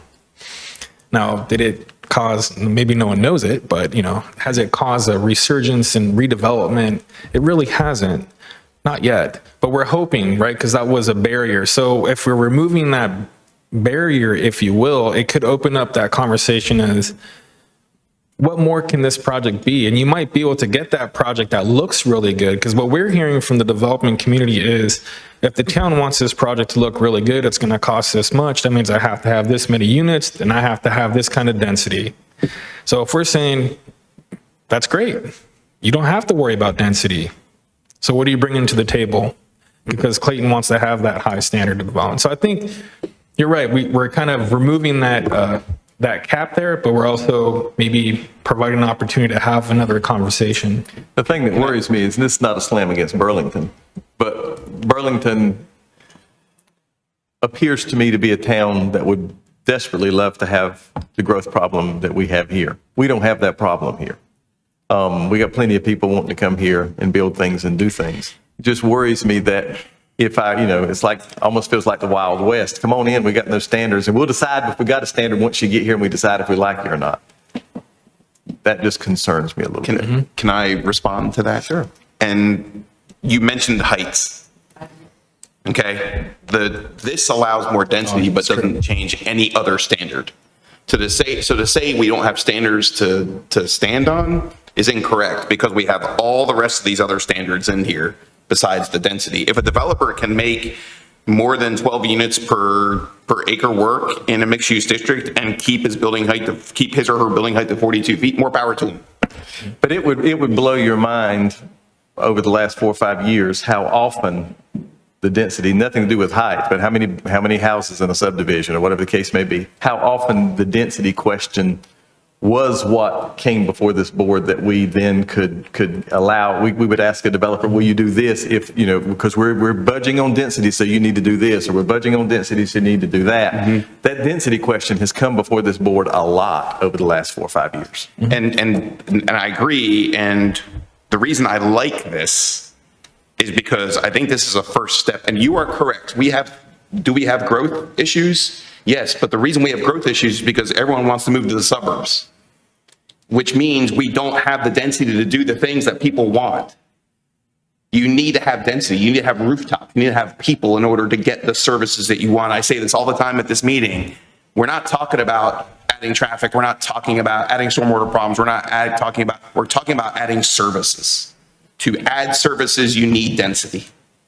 We're never going to get what we need in downtown without density. I can guarantee you that. It's with density will come people. If you had density in downtown and allowed it, maybe then we could afford a parking deck and people would stop complaining about parking in downtown, even though there's not a problem in parking in downtown. Okay? You know, there's things that give you those things. This is the next step. And so I see this as a logical, and I think this is why Chad brought this up to you, Conrad, and why we're talking about this. This is the next logical step. After this is, let's get rid of parking requirements. I know I'm probably going to get crucified if people are watching this on TV. I don't care. We need to get rid of parking requirements. They're useless. But this is the next logical step. We have to have density to have services. We have to have density to have the hospitals come here and to grow and to have a Target and a Chick-fil-A. They're not coming without density. So in my mind, while there does create challenges, and I agree there's challenges to our plan. So I mean, this throws the downtown plan into the garbage in a lot of places, right? But I think this is the next logical step, and I think that this leads with the comprehensive transportation plan that we just approved or removed for approval to town council, and something like this will affect the next land use plan so we can keep evolving. And we need to start using the word evolve and not change. This town is not changing, it's evolving. And people want to move here because it's evolving, not because it's I mean, people want to live in the suburbs, they can go live in other places in the county. People are moving to Clayton because it's Clayton. So that's why I was really mad when we had the Gateway 42 plan and the consultant said we should give incentives to people to build here. I'm like, the incentive is you're in Clayton. That's your incentive. It's because you're moving to Clayton. We need to be stronger about what we want and what this really means to us, and we have to evolve in order to get the things that we want to get to. This is something I feel, I talk about density a lot. I feel that the people of the town, people in the town and people in general don't know what they want until it's there.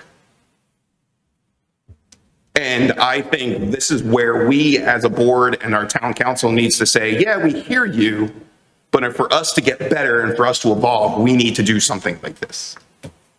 So this is something I'm extremely passionate about, so I apologize. Jody, I'm not yelling at you, believe me. I'm not yelling at me. Good. Thank you. Appreciate the discussion. Staff has same discussions behind this. We're upstairs. No one sees us. Okay, so the density discussion, moving on from there.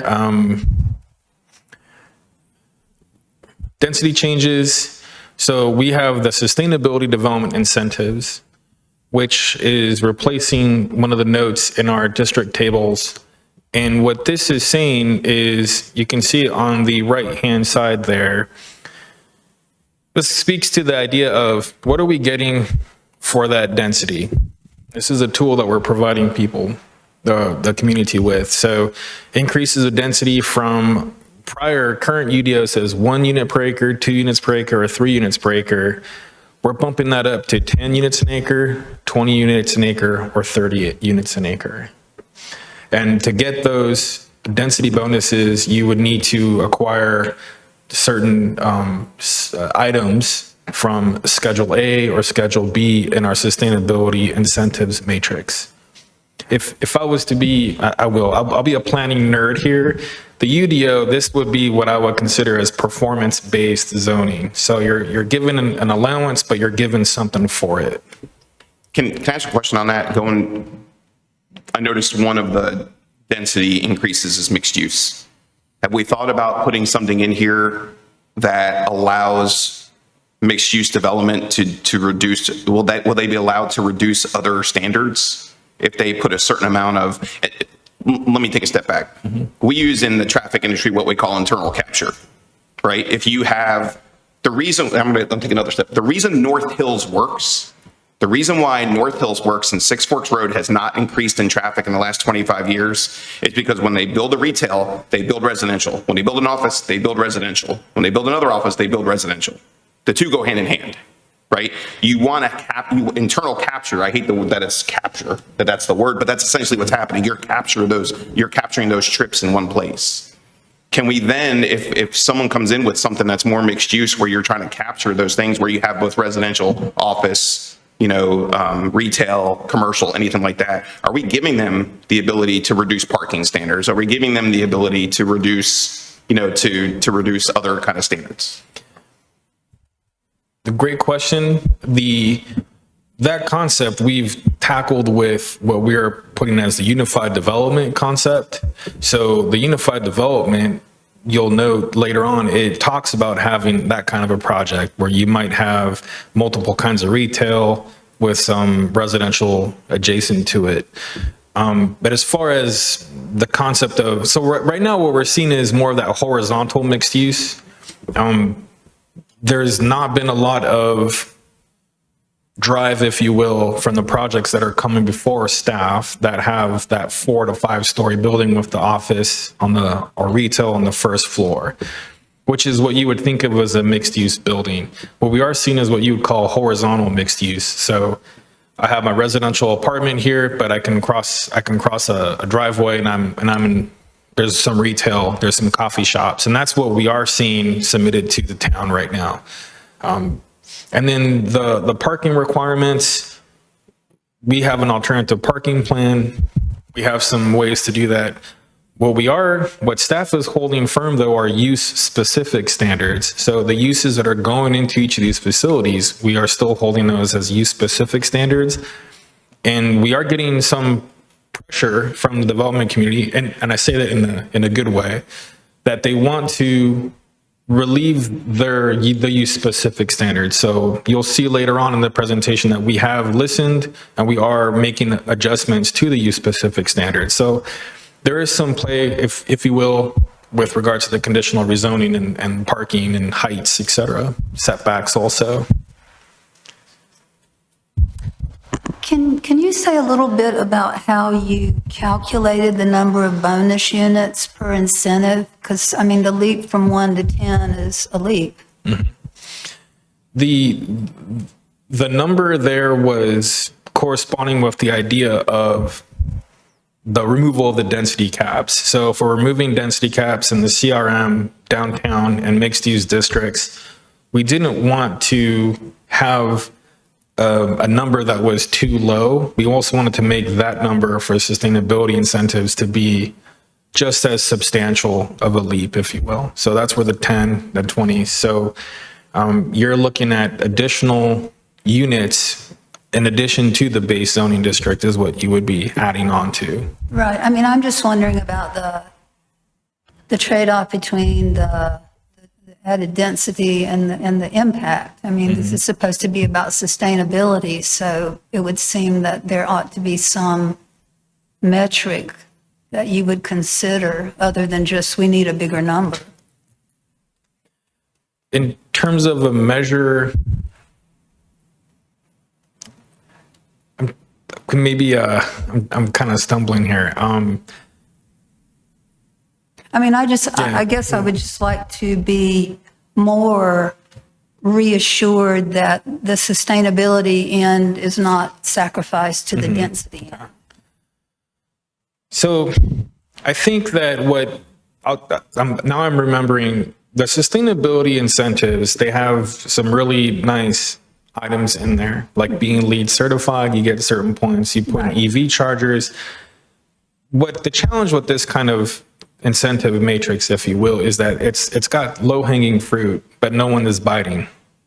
So that's really where we're saying if we're removing our density, guess what? I point to this table quite often when we're doing conditional rezonings because these are the items that we're identifying and they can easily pick from that and go, hey, my project should be approved because I'm satisfying X, Y, and Z in the sustainability incentives. And now what we're saying is we're linking the sustainability incentives to that density. So it's a two-pronged approach to density, really. You've got it housed in the in this table, and you also have it where it's removed from the base, the conventional zoning district. Not so scientific. We're just trying to get people to bite at those incentives. But you're sure that going from 1 to 10 is the right leap? I would think that it is in alignment with the kinds of projects that we're seeing with right now. in terms of density.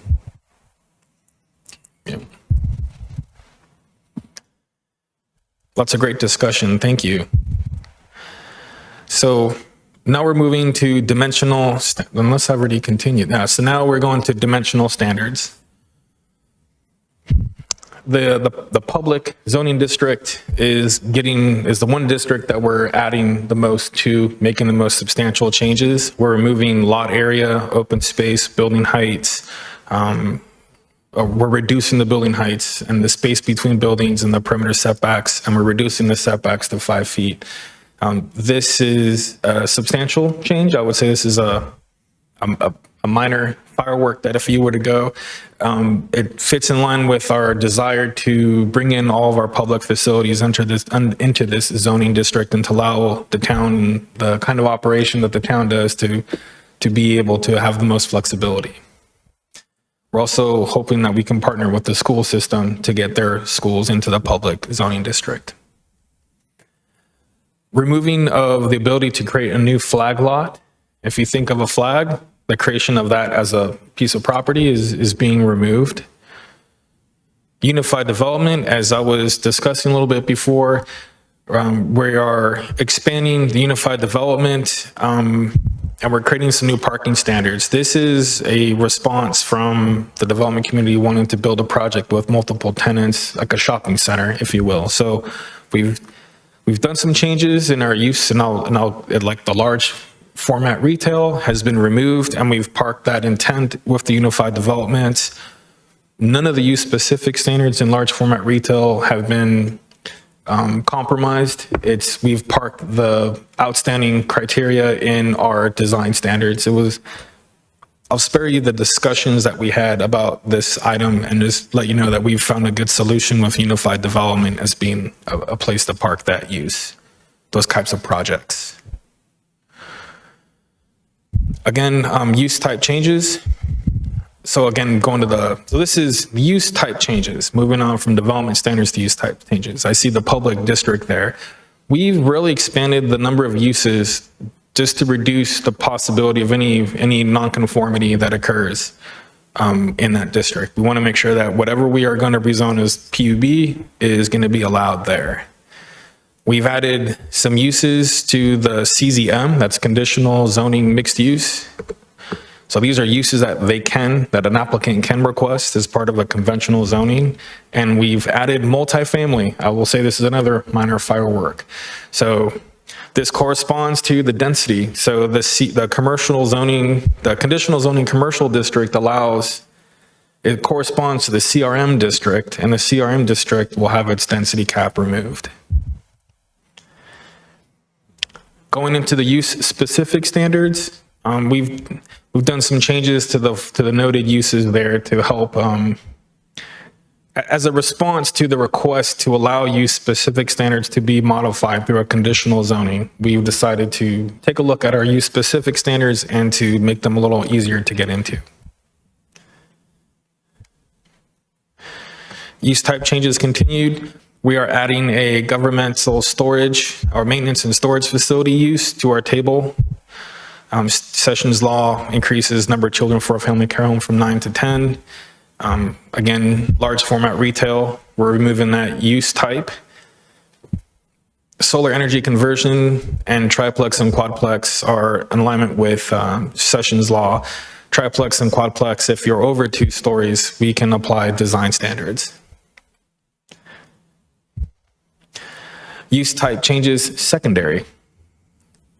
Membrane structure is being added as a use, as a request from our public works team. So this use will be allowed in our public facilities.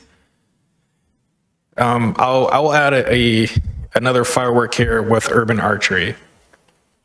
I'm happy to delve into urban archery, but that use currently is allowed in the code ordinances, and by putting it in our unified development ordinance, we're allowing urban archery to occur in our extraterritorial jurisdiction as well, in addition to our town limit. Flagpoles, increasing the height from up to 40 feet. Home occupations, clarifying that you're not allowed to sell cars and get a DMV license from there. from your home. It's on the next one. And outdoor dining and seating, just some clarification when when a site plan would be required based on the number of seats is requested. And I do have a quick question about that. So it allows up to 12 seats with a ZCP, and then 12, greater than 12 seats, site plan approval or a modification to an existing site plan if it's an existing business. I would say, yeah, modification and approved site plan if it's more than 12. So is it 12, would that be like 3 tables? Is there a kind of a benchmark that you are using? I mean, I don't want to, like, what would be the difference in 12 and 20? I mean, obviously it's more seats. I think it's important to give flexibility for businesses around town to have outdoor dining as it's appropriate. I think during COVID, a lot of people did that. It was great. Of course, we don't want to take up too much sidewalk space, and perhaps that's the reason for the consideration. But even on the backs of some of the businesses, maybe it's appropriate that they could have 20 seats out there. And I would hate for them to have to go through an additional step when it could be something meaningful for their business, but also good for customers and the community. Yeah, so right now, if I was to specify, the outdoor dining in the right of way right now would require a site plan if you were to put your tables outside. I think if it's, I forget if it's number 4 or less. Okay. What we've done is we've brought that number up to 12 to align with non-public right of way outdoor seating. Okay. So this doesn't change the right of way. It makes it so you don't have to come in for a site plan if you're going up to 12 people. And that includes near the right of way and behind a business, for example, that may not be in the right of way. Correct. Okay. Yeah. Okay. I think 12 is a fine number. I would be fine if it went up. I'm sure other folks would probably agree as well, but that's fine.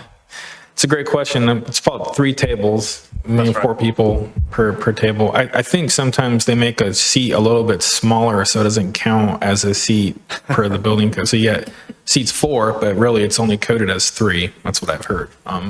Anyhow, 12 seats would be, the process is a little bit easier, I would say, for a right-of-way outdoors dining. Okay. Just for the record, if folks go and ask the town to do outdoor dining and they're at 13 or 14 seats, I think it would be fine by me if they didn't have to get a site plan approval to do that. I just don't want it to be burdensome. Kind of. Thank you. Speaking of that, how did you arrive at 12 seats? How did you get this magical number? It's a dozen? No, a lot of these numbers are, I think they're based on the idea of four people to a table, 3 tables.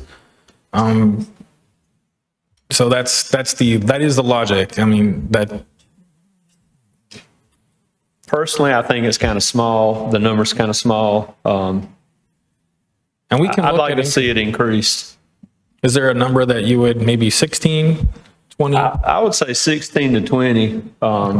I know I've done a lot of site studies in the downtown area, and I can tell you none of them come anywhere near 12 seats. They're looking to maximize, and I'm speaking not to non-right-of-way seating, but they're looking to maximize the number of seats because they're looking for their businesses to be a destination downtown, not just for overflow, but people are going to come to this business because they do have a great outdoor courtyard and a lot of seating where people can sit outside and enjoy the weather, the scenery, the activities or whatever. So I think that's a great point. We can look into increasing the number. I think I can give you the reasoning why we would want a site plan review by the technical review committee versus a zoning compliance permit done by staff.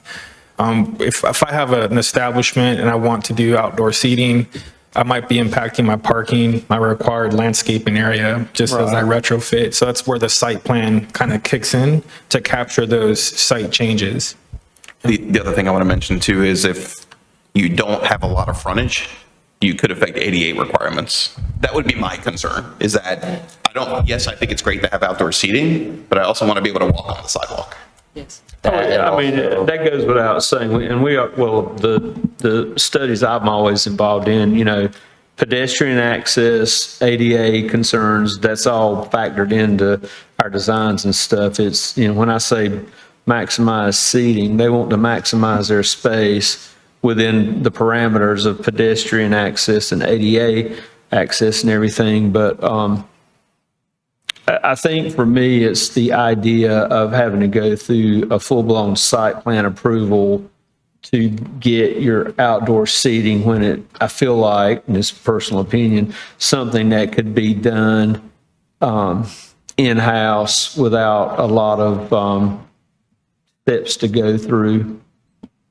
Consider, and I'm speaking also to this, if the outdoor seating is a component of a site plan that's being submitted, so you've got a business that's either going to rehab an existing building or they're going to, build on a blank site here, a vacant site here in town, I fully well see the idea of including all of this as part of your site plan. But for a business that's, they have the opportunity to provide some outside seating, and to have to go through the, a complete site plan approval, personally, I think it's a bit much just for outdoor seating. And I do again get that it impacts, could impact parking, could impact pedestrian access, could impact ADA issues and everything, which I think that could be addressed in a short review process. I just don't want people that are trying to create better spaces for downtown, to bring more people downtown, to feel like they're hindered by an overwhelming site plan approval process. That sounds like a density standard for seating. Yeah. So why would we do away with density standards for buildings and have them for seating? Why not leave it up to each discretionary decision based on what's presented, just like we would the other? You have to consider the utility easements, like I said, right away, and maintenance, But that's things that would preclude you from being able to have. If I opened up a restaurant and I go out there and I know where all those places are that I can't hinder ADA, I can't hinder easements for all kinds of things. But then I'm left with X amount of area and I can fit 24 seats in my spot. But then the guy across the street opens a restaurant and based on how much square footage he's got, he can't put but 6 outdoor seats. Why would you not leave that up to the planning board or to the town planning department to make that determination as they come up, just like we did the density standards a few pages ago? Here's the difference. What's going to happen is you're going to have someone go out there and put 24 seats out in front of their business. They're going to break something else in the UDO. Then the town's going to have to be the bad guy, go out there and tell them, well, all this money you spent, sorry, we got to take you got to take it all out. It's being proactive. Instead No, of but I get that, but why can't the same thing when somebody wants to add that, they come to the town to say we want to add outdoor seating, here's how much we'd like to add, and the town approves it or they don't approve it, but not, it's 12. That's it. So you're looking for a different approval process. Yes. So I don't have any problem with how many they have. I think there's no need to put a number on it because two businesses can have something completely different based on how much room they've got. So I was going to make a suggestion on that. We're splitting hairs here a little bit, but to satisfy some of the concerns is do amount of seats per foot of frontage. So, And that way you're not discerning between 12 in a 50-foot space or 12 in a 200-foot space. and I think that we can go into the weeds a little bit. So if I have a storefront that's got 20 foot, I'm a typical tenant, and I'm only got the density to have maybe 2 tables, maybe 1 or 2 two-seater tables, then my process is going to be different than if I had a business that was a big courtyard, like a Conrad's restaurant, and I bought a building, I wanted to retrofit it. Now I'm going to be adding like 24 tables or 24 seats. So what I'm hearing is the process maybe to increase that number from 12 to possibly 16, maybe 20. Consider some linear footage and also leave it as a discretion of the planning department.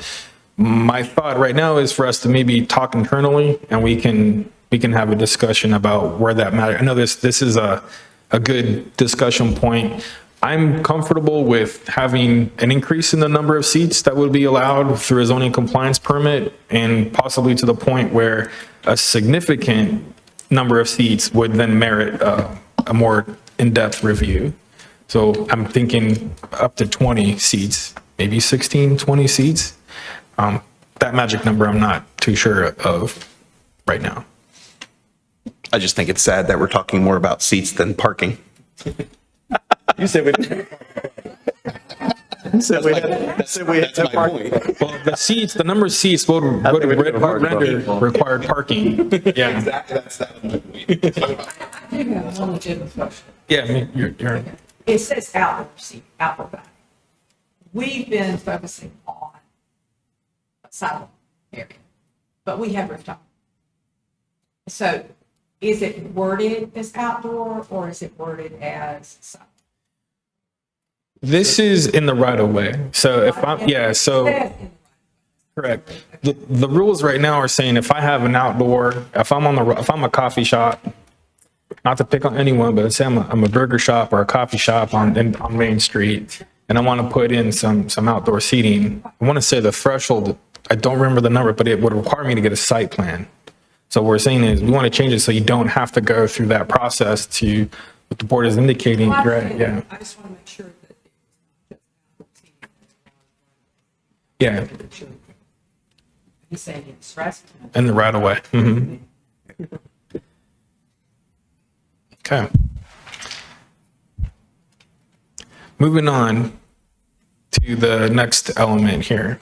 And duly noted, we're taking notes of these comments, by the way. Thank you for the discussion.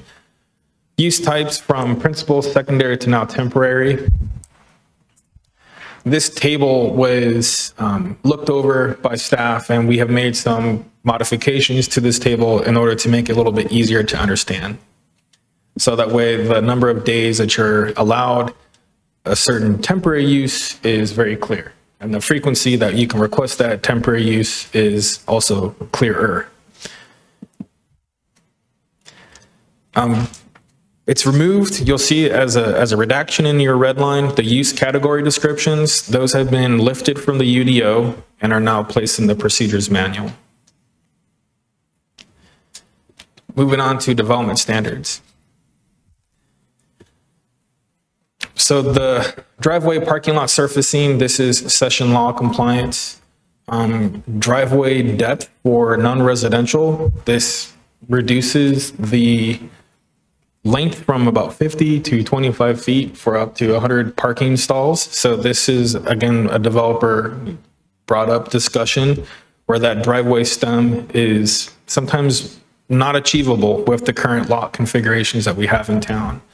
This would be for town roads off of town roads, properties access off of town roads, that then we would rely on NCDOT for their stem lengths.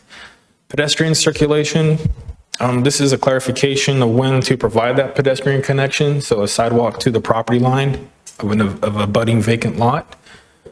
Fences and walls, session law has some language regarding battery charge, security fences, and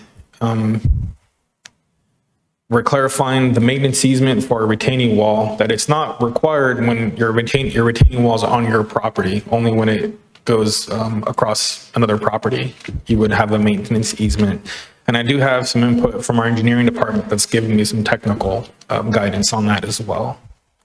Question on that, Conrad, on the retaining wall that's on a property line, I presume that you would have to get a construction easement if the construction of that wall is going to encroach into the adjacent property. What I'm saying is when they have to grade out to set the base and everything for the wall. That's a great question. What you're bringing up is a good point with regards to the width of that easement and is where that easement is centered on or where it's measured from to make sure. So I did get some feedback this morning from our engineering department that did give me some further direction as far as where that easement. I think the big change here is that we're not requiring a private property owner to get an easement on their property for a retaining wall that's just on their property. It's really when it crosses another property retaining wall.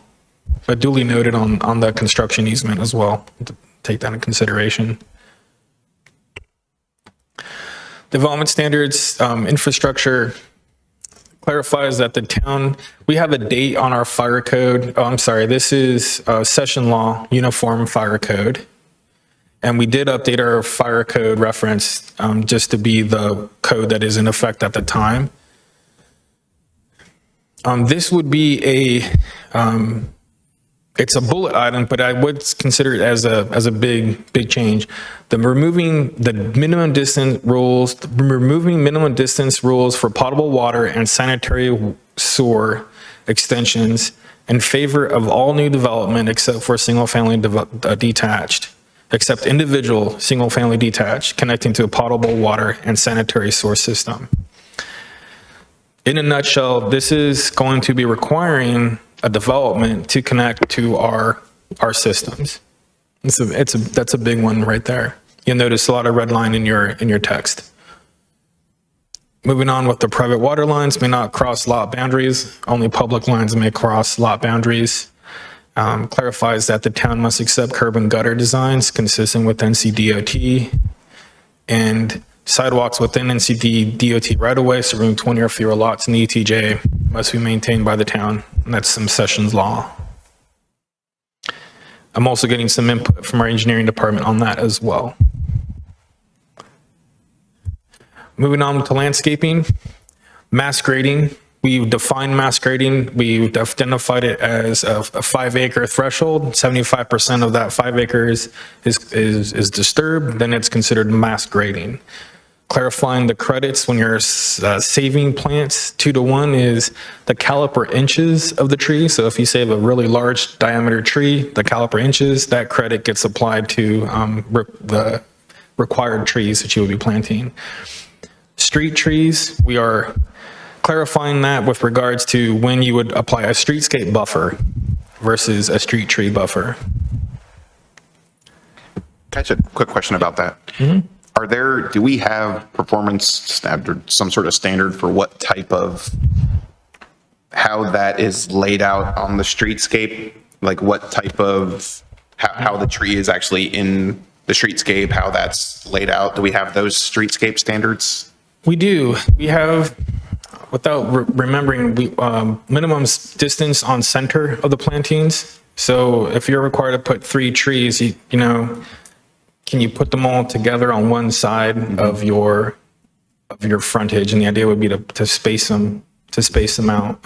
Because the other reason I asked that question is because I don't want to see trees, going back to the other earlier discussion, I don't want to see trees hindering the sidewalk in places. So what I've noticed is a lot of towns are now requiring the pervious surface or the different type of planting with the tree so that you can still walk on the planted area where the trees are. Have we thought about that here? In our street tree section, we have like the tree grades. Right. That's what I'm saying. The tree grades will reduce its sidewalk width if they're in the sidewalk. So what I'm thinking of is a cross section where you have the curb and gutter, a verge in which the tree is located, and the sidewalk is a detached sidewalk. Is that what you're kind of referring to, where the way that the trees are planted with respects to the placement of the sidewalk, so that way you can have a sidewalk not impact the tree? Or because what happens a lot of time, if you have a wider sidewalk where you're in a more dense area, Jody, and you want street trees and you put them in grates, well, that area then around the tree is useless. You can't walk on it, right? Because there's a grate there, unless it's a grate that you can walk on. Do we have those that you can walk on, or is it like a fence type? No, the intent is that it's a grate that allows the water to permeate through, but then you can walk on it for this. I just want to, that's all I want to make sure is that it still can be used if we're using streetscape standards, that's all. For streetscapes, for any conflicts with pedestrian infrastructure. Traditionally, in the past, and when I say the past, I'm talking 30, 40, 50 years ago, municipalities had a bad habit, and I agree about the tree grates. They should be walkable tree grates. I'm not a fan of the fences around trees, but in the past, the problem with trees and sidewalks was that typically the municipality would require you to put an oak tree or a sycamore tree, something that's going to have a very large caliper to it eventually in a 5 foot by 5 foot square. And what you have happening is root growth is disrupting sidewalks and causing problems with curb and gutter and utilities and stuff. What they've discovered over the years is that if you provide enough subsurface growing space, think of instead of a 5 foot by 5 foot square, maybe it's a 5 foot wide by 10 or 15 foot wide tree pit that's very linear, and you can put root barriers in place that you direct the growth of everything, and it's still with either walkable tree grates or permeable paving, pervious paving, that you can get, nutrients, water, whatnot to the tree without it disrupting your sidewalks like you're talking about. So I think there are opportunities to address that, favorable opportunities, and it probably would not be a bad idea to have some details that address that, or a standard practice or procedure for street trees, especially in the downtown area. And while we're talking about street trees, going to streetscape landscaping, is this going to apply to subdivisions, or is this just like for the downtown area? I've had somebody ask me about that specifically. So what we're changing is the street trees were applied to the CZR district, so not downtown. So what we're affirming is the street trees are an element that we want to see in our downtown because it's going to be in the right of way. The street tree is a different design than the streetscape buffer. So what we're saying is a streetscape buffer is what we're going to be applying for those townhome, single family detached type of product versus that is outside of our downtown. Okay.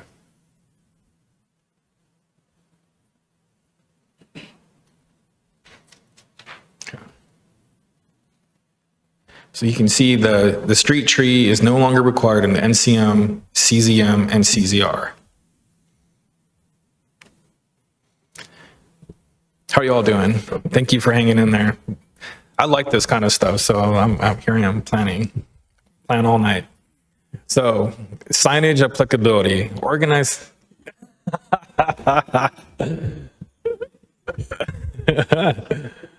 This is it. Oh, this is great. So the next one is signage applicability.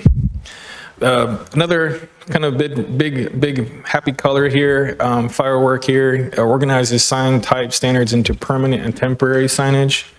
We're just having more rhyme and reason to our signage standards, permanent signs versus temporary signs. And that was modeled off of a concept UDO that is in Wake Forest. We're taking what they've provided and we're incorporating that. Some exemptions from signs for farm signage, and something for us, the town, we're not exempting ourselves anymore from signage, hence the reason why we're doing a big push on permanent and temporary signs. So we're holding ourselves accountable to our signage just like we are to our business community. Signs in the public streets right of way, clarifying the type of signage that may be located within the right of way. Lots of discussion about flags, distinguishing a flag from a banner, increasing the height of the flag, the pole from 30 to 40 foot, and the size of that flag. There's a ratio of how high that flag pole can be and how much square foot that flag could be. That's a good math right there. And then the decrease in the clearance to 8 foot above a sidewalk, that's in alignment with our other language in the UDO. Can I ask you a quick question? I know you have political signs in here in accordance with the state statute. Does that state statute say how long those political signs can be up after an election? Yes, up to a certain amount of days after the election period. So we work with the county electoral office and okay, Conrad Olmedo's sign's still out there and it's well past the election cycle, and then they can contact the person that was running for office, and then hopefully they'll go and clear it out. So I will tell you, when I worked for municipality a long time ago, we would get a bonus if we pulled up an illegal sign in the right of way. It was $50, don't get excited. But still, it was and that was if you worked for the staff.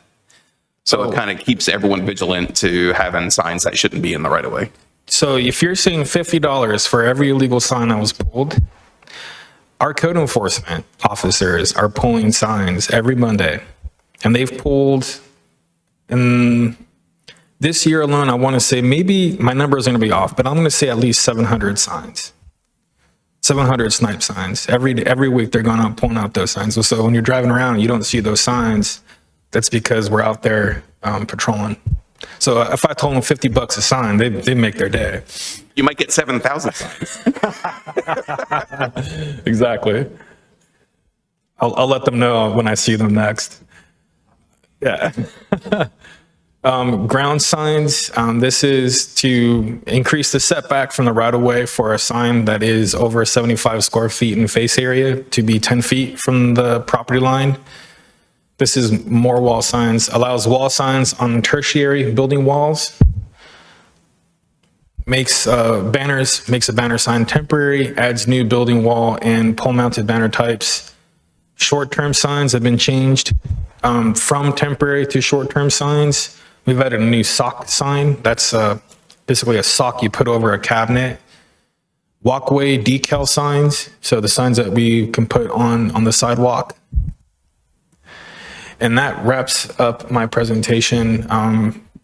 After tonight, would like to have the board make a recommendation. I've had this on for the work session on the 2nd of June for council, with an anticipated public hearing on the 16th of June as well.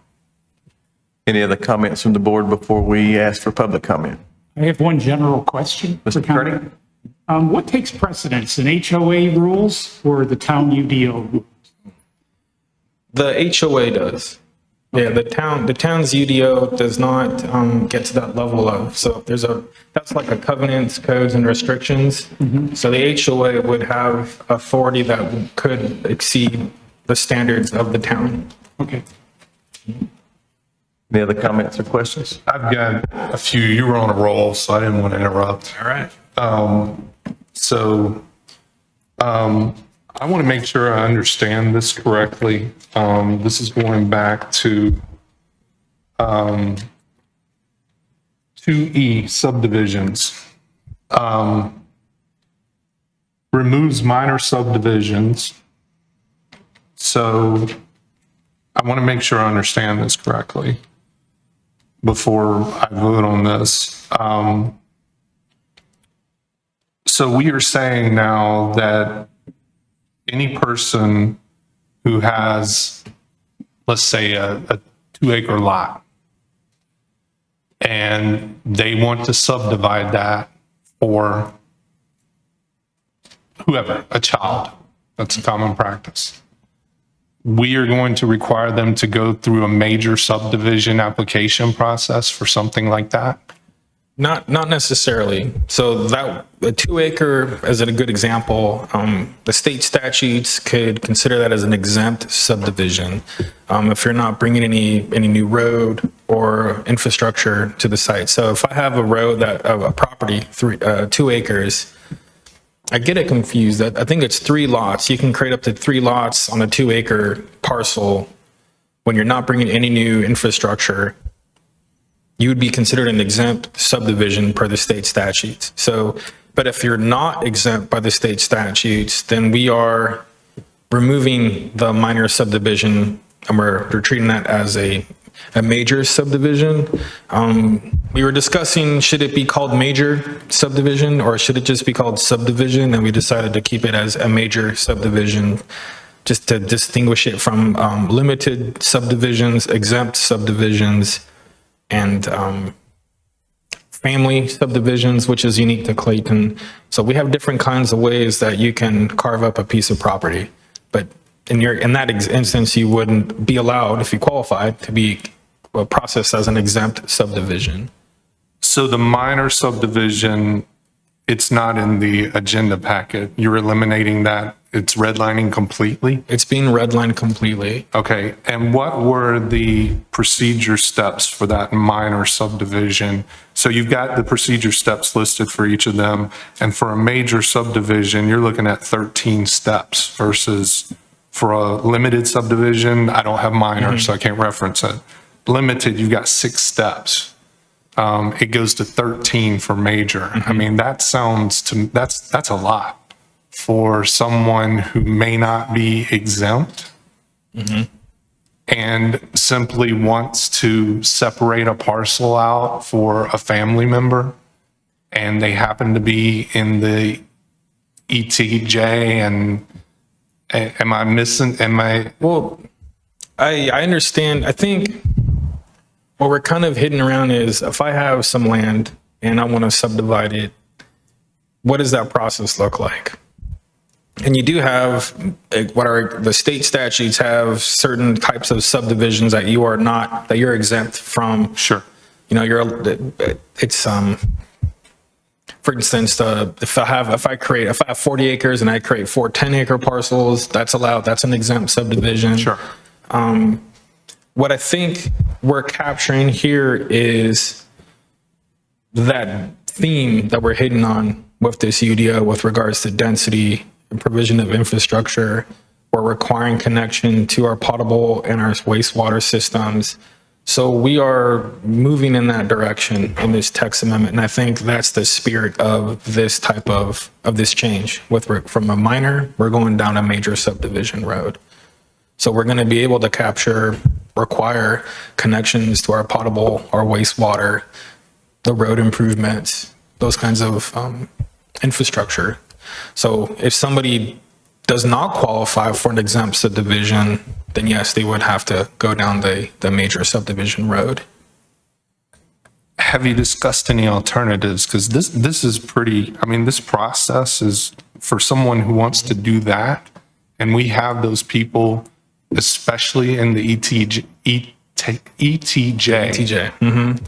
that have those larger parcels of land that would naturally, as they're getting older, have a desire to divide that for children and may or may not qualify under state standards for exemption, that all of a sudden, this is a lot to do for someone like that. I have concerns about that.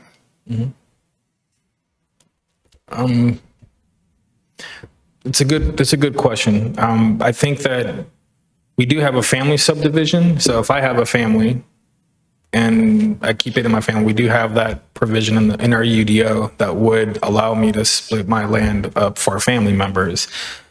What we're capturing here is the person that has that land and is going to sell it, develop it, build some homes on there. That is what we're experiencing in our corporate limit and in our ETJ. So our ETJ, do we see exempt subdivisions? Yes, absolutely. We're seeing the people that are splitting up land, you know, they might have basically like those exempt subdivisions, the 2 acres, maybe creating 2 lots. We do process those. Those are administrative. So when they're triggering the major subdivision, there is a much bigger project at hand. But I do see your point. It seems like there could be a potential gap that we're missing. And it sounds like that is what your concern is. In what instance would a landowner that has this desire to split a piece of property and they're being triggered to do a major subdivision? And we can look more into that. Yeah, I would have, and unfortunately, I'm kind of limited in not being able to see minor subdivision. You know, it's completely gone now.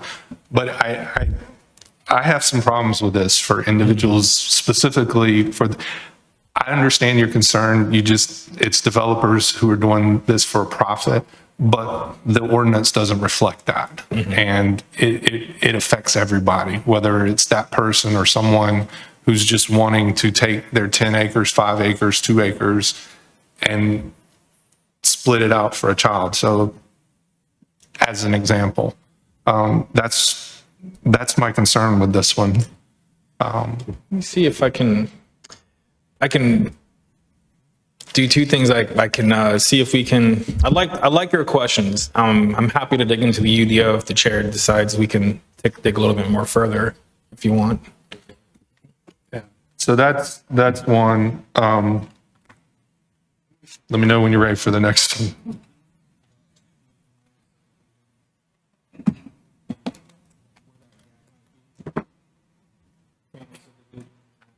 Yeah, thankfully Haley's here. She can dig into that while we go to the next one that you. How many requests have you gotten from the public since the UDO was published for text amendments? Roughly. Formal applications, none, but frequent requests with the developers. I don't have a number on you, but I've got 2 projects right now that are kind of in a holding, waiting for the outcome of this meeting. So I got two big projects. Very, very big. One is a very big project, and the other one is a big project. I mean, to our point earlier. What's the difference in big and very big? Very big. Here we are. Yeah, there's a frequent. It goes back to the collaboration that we have. Developers are sometimes they're planners in the prior life, and they understand the UDO, they understand the predicament that we're in, they understand the process, and so they really are proactive with talking to our leadership, talking to myself, talking to staff. And sometimes text amendments also come up from our own administration of the text. We're like, this doesn't make any sense, like the temporary use table that we kind of tinkered with a little bit. Sorry, that was. No, that's fine. Here's my concern with this one. We've completely removed the ability for the public to make any requests related to the UDO. Correct me if I'm wrong. And furthermore, as it's written, it says requests, I'm going to read it verbatim as you've redlined it and blue-lined it. Requests to amend the text of this ordinance may be made to the town council, the planning board, or town staff, period. By who, it's not clear at all, other than it has stricken owners of land within the town's planning jurisdiction or by residents of the town of Clayton or its ETJ. So that's stricken. So again, the same guy who has that property can no longer request or at least submit some type of request to modify the UDO. Is that correct?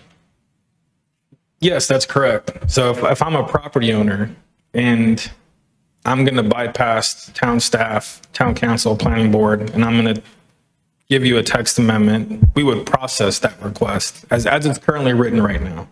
So that text amendment could say reduction of a height, for instance, for the CRM zoning district, or an increase in the height. So or it can be anything that we can think of, theoretically. From practice, that's not what I've encountered necessarily. We have this option, and I'm going to bring up Burlington again. Burlington, the same thing. We had this option, not a lot of individual requests. There was one business that wanted to do this, and we gave them the information, we gave them the process, I met with them, we met with them as a team, and it was actually pretty difficult because they have to give us the exact language that they want the text to change to. And you can see the process we're going through right now. As it is right now, we're going to be approached. Town staff is going to be approached on how to change. The principle of a property owner to be able to do that, I do see that in the sense. I think that the practice of that occurring might be a little more challenging than what then it's a challenge. It'd be difficult. I do recognize that principle. I think it's a mistake to remove the opportunity for people to make a request. It's a request only. It's not a change. It's a request. We're not being inundated by a lot of people doing that. If someone makes the effort and takes the time to come to you and then come and stand before us to make a request, it's important to them. it has meaning and value, and I think we should give them the opportunity to at least make that request, and then we vote on it, just like we're doing with everything you're recommending here. So I don't think we should exclude the public from being able to at least request changes, and then we decide if they're frivolous or not, you know? And Well, to that point, I think it could be just or, right? You could have the process for the public, and that would include the general public, both, they could be business owners, property owners, developers, otherwise, or a conversation with staff, town council. I think to the point, we just don't want to eliminate individual members of the community from being a part of the process where we also understand that staff doesn't want to have to go through this probably unnecessary process to just have a conversation with the developer and get a text amendment that's going to work for everybody. So I think you can preserve the existing process while allowing for flexibility in that process for developers to go directly to staff or to council to make those requests. And that may, have, so we'd have to take a look at it, but I think it'd be an either or. I don't like eliminating it altogether either, even though they technically could go call their council member and say, I want to make this text amendment change, please make it on my behalf. But I think that you could probably do both. No, I understand. I hear your comment on that. I think we can take the feedback and we'll like with a lot of our other discussions, take a note, and then we can bring it forward to council. And if we're asked to vote on this as a whole, these changes as a whole, I can't, if we're eliminating that opportunity for people to speak, I can't say yes to that. I mean, just if we do it all together in that respect. I've got one more. This is my last one. You kind of glazed over the urban archery. When you alluded to that, I was thinking Hunger Games, so it kind of worried me a little bit. But as I looked at it and read that section, I just want to ask this question. Is it our place, again, I understand we're recommending to town council, we're not voting on it for approval. Is it our place to recommend in a development ordinance text that says a homeowner can't shoot a squirrel on his property as a part of the development ordinance? Because that's what it says. It's basically, again, I'm thinking back, I live over here. I'm thinking on Vincent Road, I'm thinking on Paladin Road. You got a guy who's got a pecan tree orchard and he's got pests there. And we are putting in the ordinance saying he can't do that. And if he does, we're going to fine him. Is this the place to have something like that, or should it be in the town code, the ordinances for the town versus a development ordinance? It's a great question. So a disclaimer, I am so-called I'm a licensed hunter, so I've got my hunting, and I do use bow. I'm a compound bow. I'm not that great at it, so don't take my word with a grain of salt. But I want to say that what I'm saying is not what I'm presenting before the code here is not as of my own personal interest in hunting. But it does give me some perspective. I will say every fall, the deer season starts. And so the deer season starts and we'll get phone calls from the community. Hey, urban archery. And they look into our municipal code of ordinances, and the municipal code of ordinances is just for the town of Clayton, the corporate limit. And it was approved in 2015. We know that Clayton has changed significantly so. So the threshold to be able to obtain an urban archery permit in the town is not very feasible. The barrier is a little bit too high. To the question about squirrels, this urban archery permit does not authorize the hunting of squirrels. It's strictly for deer. So the North Carolina Wildlife Commission has game seasons for squirrel, so for a gray squirrel. And I want to say there's also a time that you can hunt on your private property. Whether or not someone shoots a squirrel that's a pest, I can't speak to that, but I know the North Carolina Wildlife Resource, their regulations do speak to the taking of gray squirrel for a matter. So this urban archery is specific to deer populations, and it's a different season than the regular hunting season. So the regular, yeah. So let me, Yeah. Oh, so just your so we, question doesn't belong there. just so we're on the same page. It shall be unlawful within the town's planning area for any person to shoot any wild game or any squirrel, whether wild or tame, with a gun or firearm, or to willfully poison any wild game or squirrel. So without,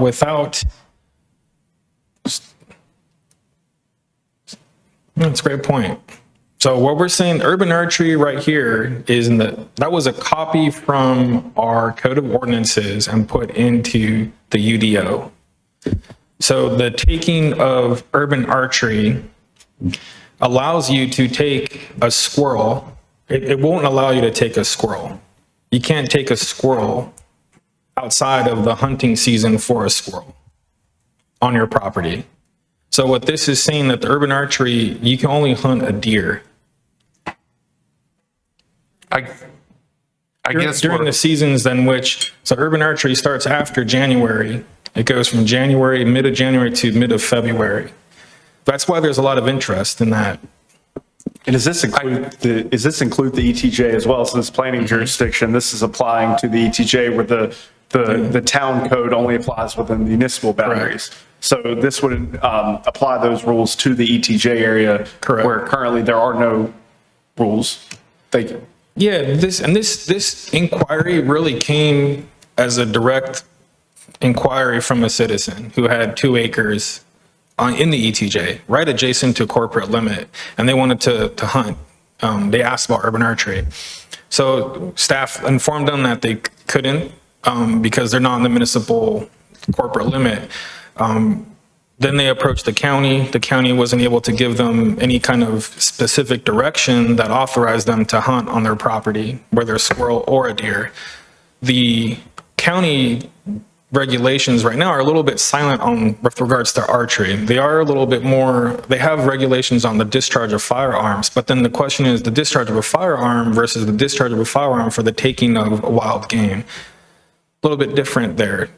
We're not saying you can't shoot a gun in the ETJ, but if you're going to be shooting a gun for the taking of a deer, you either got to be in season, but if you're out of season, you'll need it. You can hunt a deer in the ETJ with an urban archery permit. When is the squirrel. Yeah.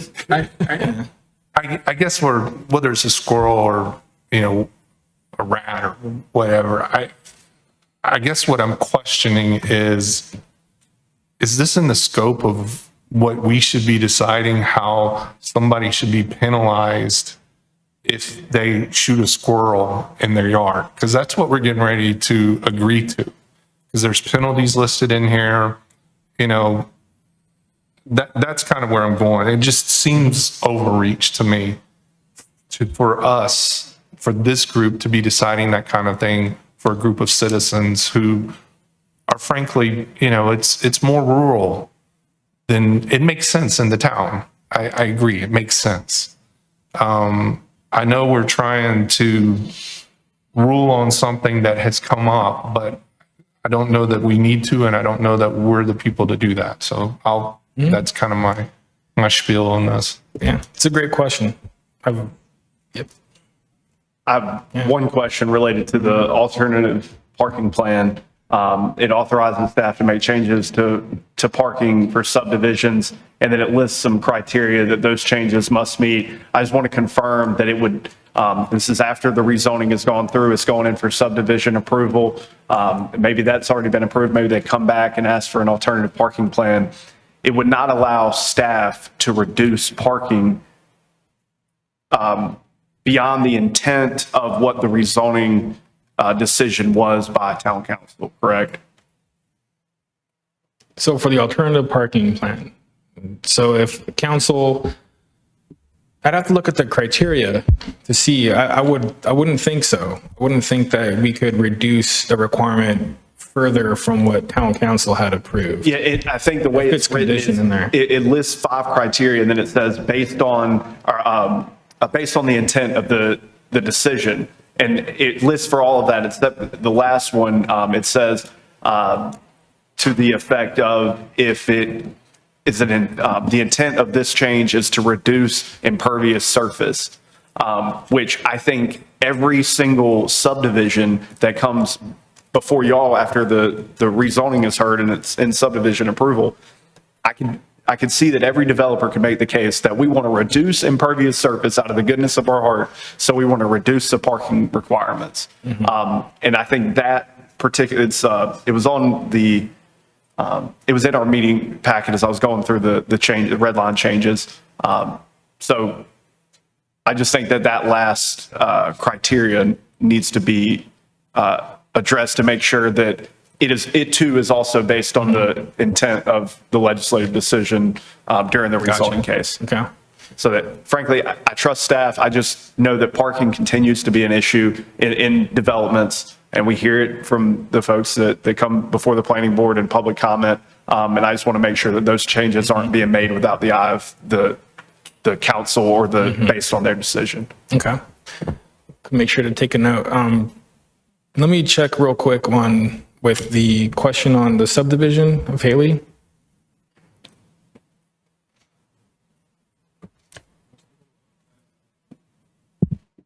There we go. So the family subdivision currently in the UDO is considered a minor subdivision, allows up to 2 lots to be created. So you could have 3 total with the parent parcel as the residual. And then under the text amendment, it still is up to 2 lots to be created as a limited subdivision process.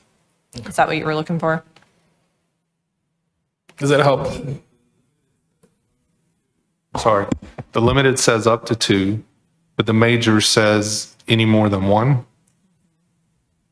Yes. So the limited subdivision, you can actually have up to 3, but for family subdivision, which is considered a limited subdivision, it says it's up to 2.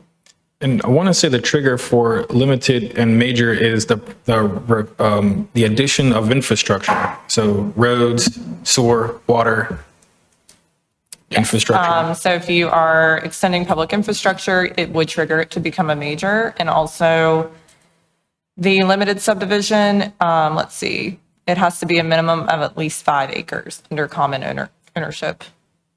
Say that again, sorry. It has to be a minimum of 5 acres as well, so limited. For limited. It can't have any extension of public infrastructure, so streets, water, or sewer. And if it did, that would trigger the major.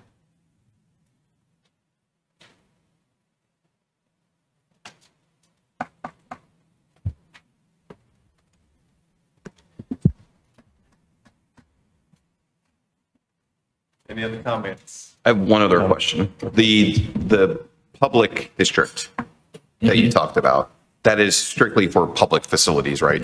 Yes. And could it be a case where a public facility is in another zone, or all public facilities in that public zone? We currently have town facilities and non-town governmental facilities that are not in a public facility or the public zoning district. So our intent is to bring in these government facilities and properties into the public zoning district. What if it was a property that was something else that the town purchased that's considered a public facility, right? If the town owns it, there's got to be an intent, usually an intent behind that, and that would be we would change that to a public zoning district. Okay. Because this could be technically taken as, well, you guys are doing it, but we can't, sort of thing. Like if the town buys a property in downtown, then you don't have to adhere to the same standards that everyone else does. That the town doesn't have to adhere, sorry, not you. Correct. The town doesn't have to adhere to the same standards that like other developers would have to adhere to. That is correct. The town facilities, the operations, like our maintenance yards, some of our fire protection, police services, our approach with this round is to alleviate some of that relief. Any other comments, questions for Conrad? It's a sign question. With the high school being rebuilt, there will be a new scoreboard. If there is signage on the back of that scoreboard, what category does it fall into? I didn't see anything that actually fit. So the signage behind a scoreboard Would be facing this, would be, let's say they were going to be facing Clayton Boulevard, or something like that. I'd have to look and see what we would classify that type of signage under. If it's an electronic sign, we can do electronic message board, but we would look to have standards applicable for that kind of signage. So while we are relieving some of the district dimensional standards for public, we are also at the same time saying that we want to abide by our signage criteria as well. okay, thank you. Anybody else? Thank you, Conrad. Yes, Appreciate you're it. welcome. All right, do we have any members of the public who wish to speak? Come forward, sir. If you would, state your name and your address for this board, please. David Stewart. I'm a small business owner. Where do you live, David? What's your address? I live physically at 2007 Mountain Laurel, which is in the News Colony Estates area. The property that's in question is at 101 Bestwood. You visibly can see it off of Powhatan. It's across from the water treatment area that Novo has.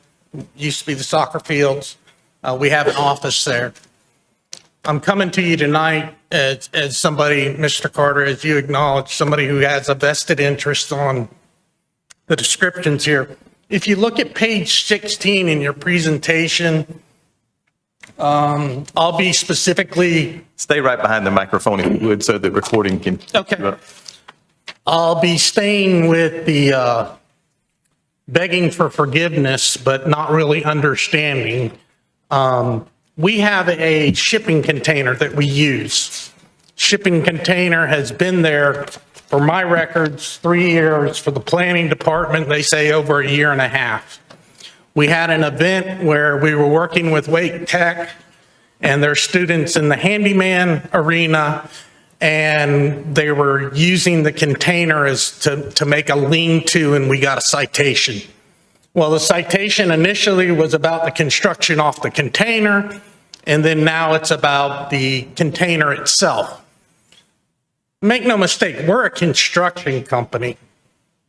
We focus in the remodel and repair business of construction. We're in that segment. We service Wake County, we service Johnston County. We'll have 40 to 50 construction projects going on at one time. We've used that container for various things, but here lately we've used it for a recycling unit. Last year alone we did, and Mr. Carter, this will be your numbers thing, we recycled 60 appliances.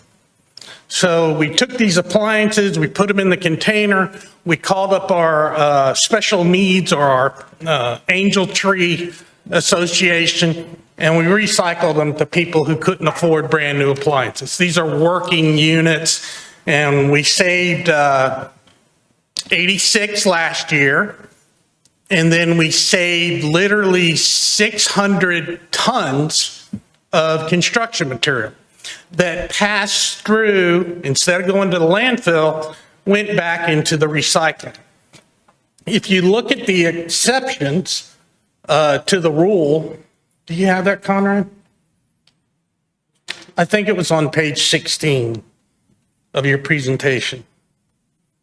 It's section 4.6.4.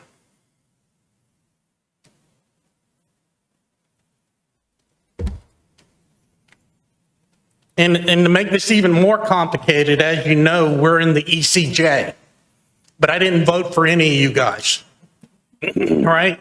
So it's kind of like, I'm America, you guys are Great Britain, right?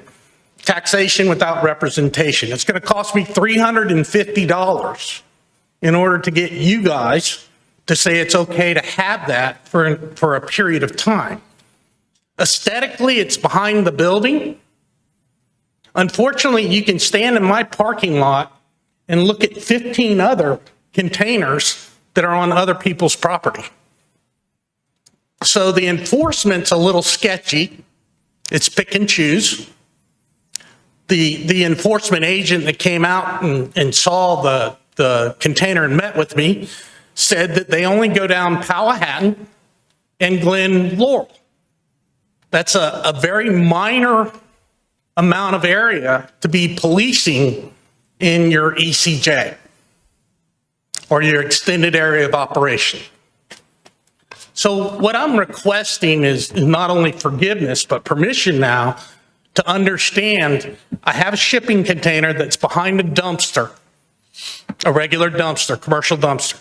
And then I have a construction waste dumpster in front of it. So aesthetically, you can't see it really because it matches the brick color.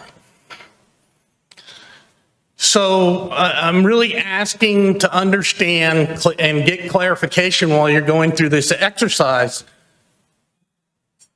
I'm a construction company. I don't have a construction site per se, but the exemption would be a construction site. Like I said, we do 40 projects a week. With what we had to go through with COVID and the prices and the supply chain, we need flex storage. We need a lot of flex storage. We're trying to do the right thing by recycling. We're trying to do the right thing by supporting the community. We're trying to do things that would add value to the community.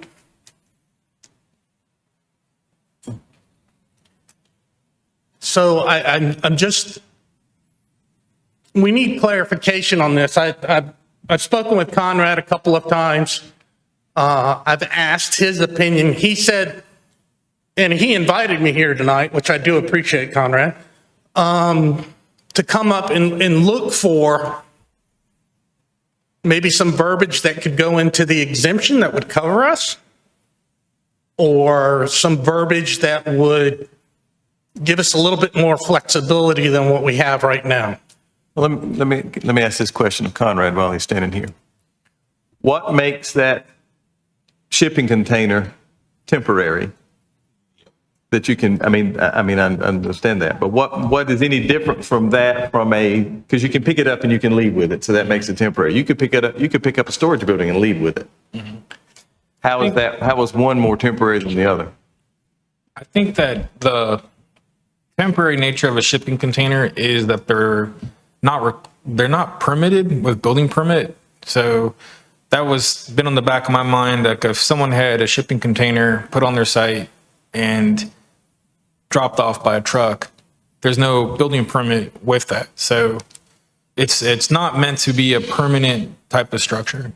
We have 18 wheelers that come there and park for extended periods of time behind it that are carrying shipping containers. But they're not there for 120 days, more than 120 days. There has been one there for 120 days. Yes, sir. Been there for a whole year because the engine blew. So, and it was never reported. can I ask a question? So Yes. what's keeping someone who has this type of container on their property from getting a building permit and keeping it there permanently?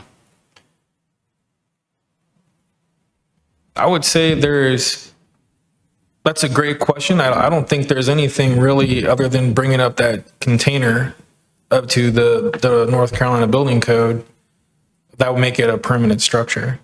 So we would process that as a zoning compliance review as part of a building permit application. Well, that and $350 too. Yeah. The shipping containers, we're looking to regulate them in terms of they're placed on properties for extended periods of time. And I understand that there's a reason for them. Our UDO doesn't allow them to just be placed on a property on a permanent basis. How about some that are grandfathered in that have been there before this?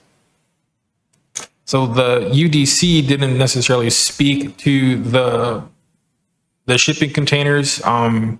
So you might have some shipping containers that have been there for years, and that's where our code enforcement would investigate the shipping container and do that evaluation. In this particular instance, it was seen that the shipping container was brought a little more recently than was previously indicated. So it's a code enforcement issue. I think I'd rather like to focus, I invited Mr. Stewart here, thank you for taking the time, really to discuss the aspect of a shipping container. I'll be honest, it comes up frequently. You get a Walmart or a Target, not to name any big box stores, or just business folks that are in town that want to have extra storage space. You can get these units pretty cheaply. I'm thinking rather than a new build. So it's really a discussion topic is how do we treat these as temporary structures? Do we allow them to continue on the property? Do we require them to get building permits if they're to remain on the property as permanent structure? So I have two questions. One is, you don't mind if I ask this? All you want. I'm sorry, I should be asking you. That's All you okay. What would it take to bring this type of container up to state standard for a building permit? That's number one. Number two is, have you gotten any requests from people that want to use shipping containers for actual uses? Kind of like what the box yard is like in RTP. We get requests, the first question I don't know the answer to as far as how to get a building permit for a shipping container. The second request is they're out there in the town. We get requests mostly when a construction project, so if there's a new construction project going on, they might put one of these shipping containers on the site, and then that container is put to the next site and it kind of moves around, which is a different scenario where you might have a box store that is going to have a shipping container for Christmas, holidays, and it goes away. Walmart's had them there for 3 years. Yeah, and the whole matter of grandfathering these items in, I've done these with both regards, where you got to demonstrate that it's been grandfathered. You got to look at the rules, if there's any permits that were issued. At the end of the day, you got a structure that doesn't have a building permit that's on the site, which is an issue in itself. And then you have, okay, well, how do we let these structures, do we want to let these kinds of structures occur? Have them, they serve a functional purpose. So that I don't disagree with. I think it's a matter of where do we find that kind of magic number of how many days they can be there, how many can they be? So I'm going to give my real quick opinion on this. I think if it's a use, an accessory use to that business, I think it's fine. But I would imagine it would have to meet other code standards such as screening or other things like that. You know, and it did that. If it did that, I don't think I have a problem with it, because really the whole point of this is that it's not kill me if I'm wrong, not a nuisance to your neighbors, right? But if it's screened, then it's not a nuisance to your neighbors. So Has somebody complained, or is it just code enforcement? No, they just drove by and made an issue of it and wrote me a ticket. Again, we're talking about an area of the town where you come out of Glen Laurel, you take a right, you head towards Novo. On that corner is a house that has overgrown vines and craziness. 2 houses down is a burnt down house that they're starting to rebuild and stopping and starting again. And then right down there by the church is a Pac-Man. There's 6 containers lined up.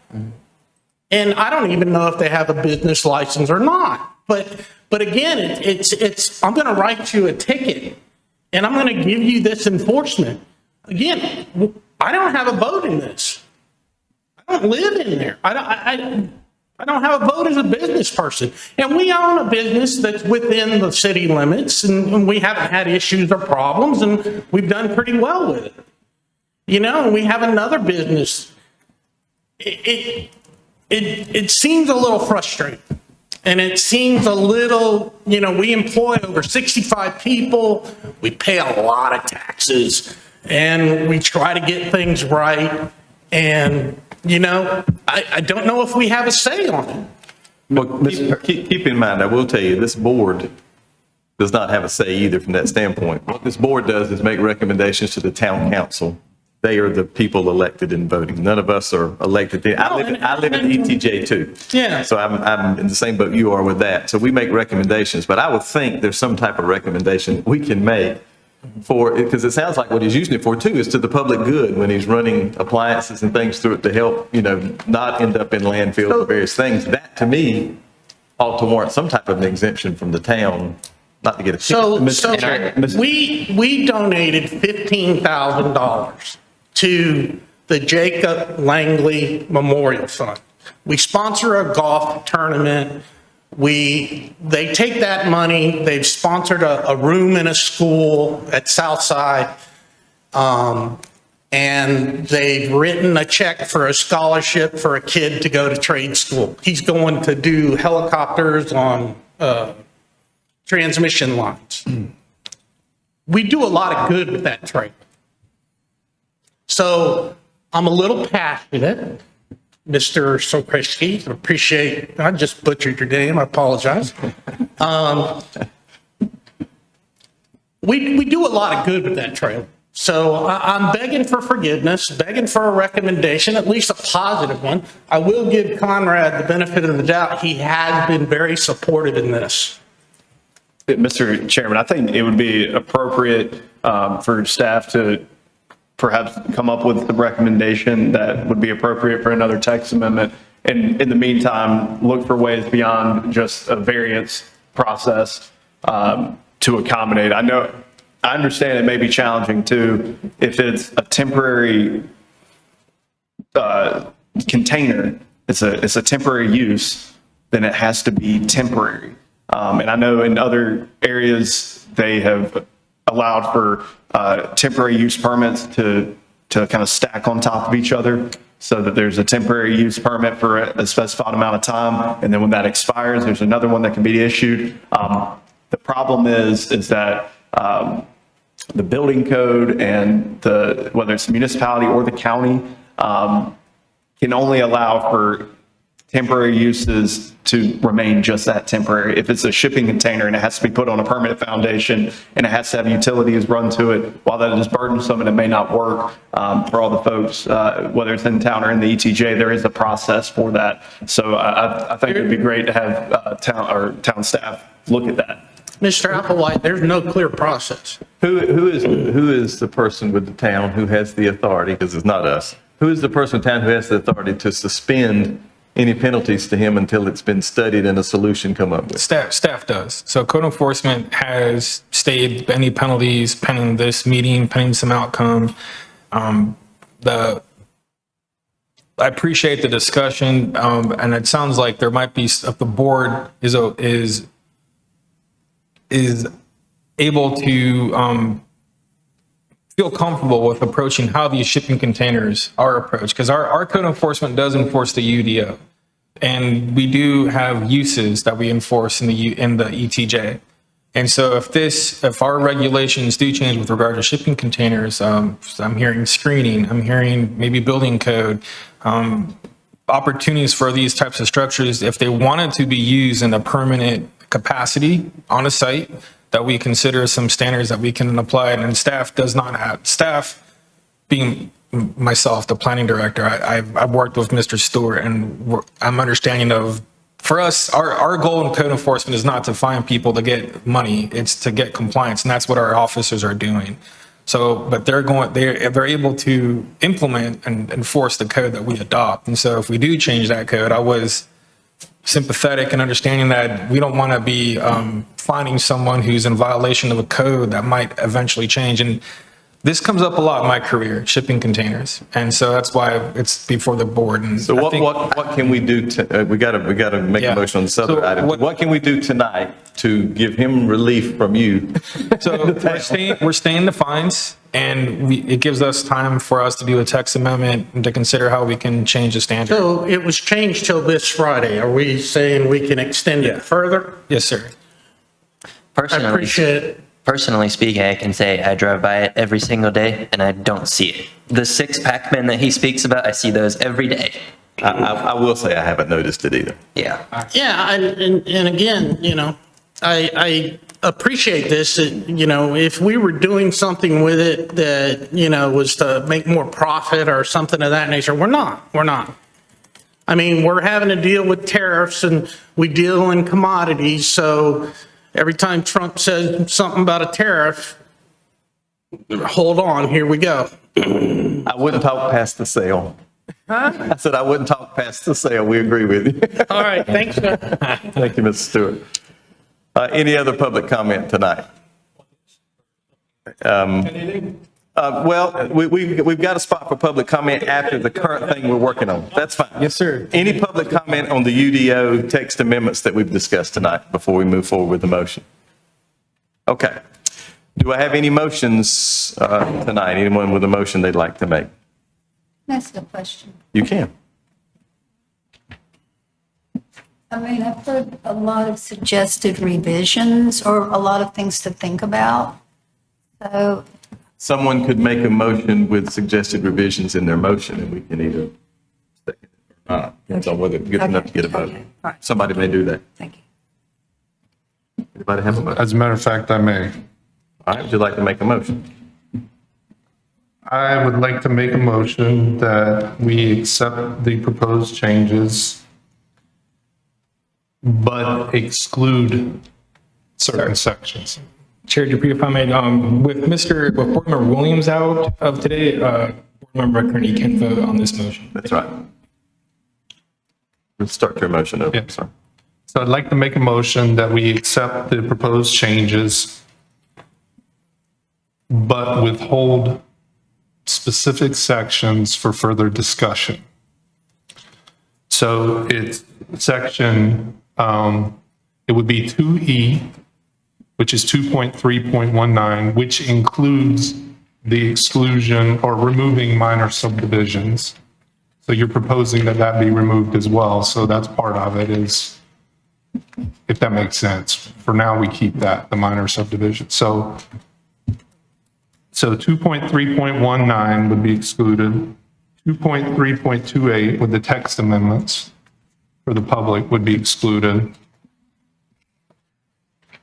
And finally, 4.5.5.HH, the urban archery would be excluded at this time, but all others approved.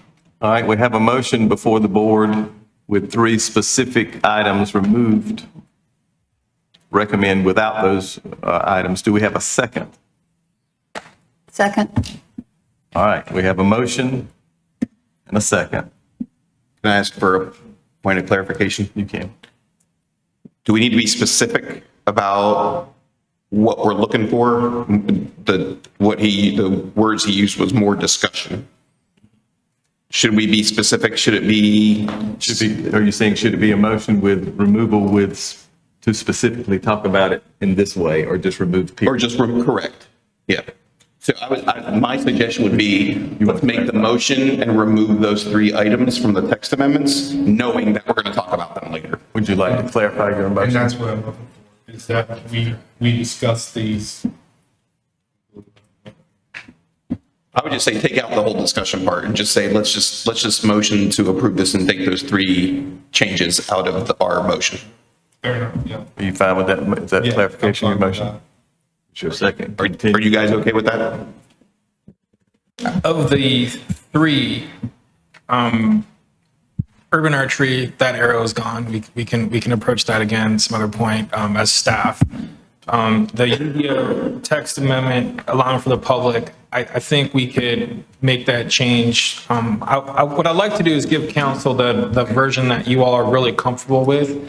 The one with regards to the minor subdivision, I do want to, if you all are looking to table that, I'd like to have a follow-up understanding. Perhaps I can, the board can give staff some more specific direction with regards to minor subdivision, so that way we can evaluate it and hopefully give something to council that they might feel comfortable with. Because from a procedural standpoint, we will take your recommendation to council. They will then make a decision based on your recommendation. And I'd like them to have a recommendation that has what the spirit, if you will, of that minor subdivision. So in case they decide to make a motion and vote, that it does embody the planning board's direction as best as possible.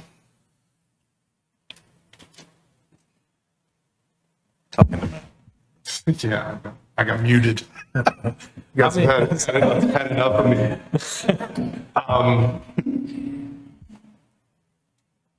I think the way I presented it is the concern. I don't know, I can't tell you right now without thinking through it how I would wordsmith it so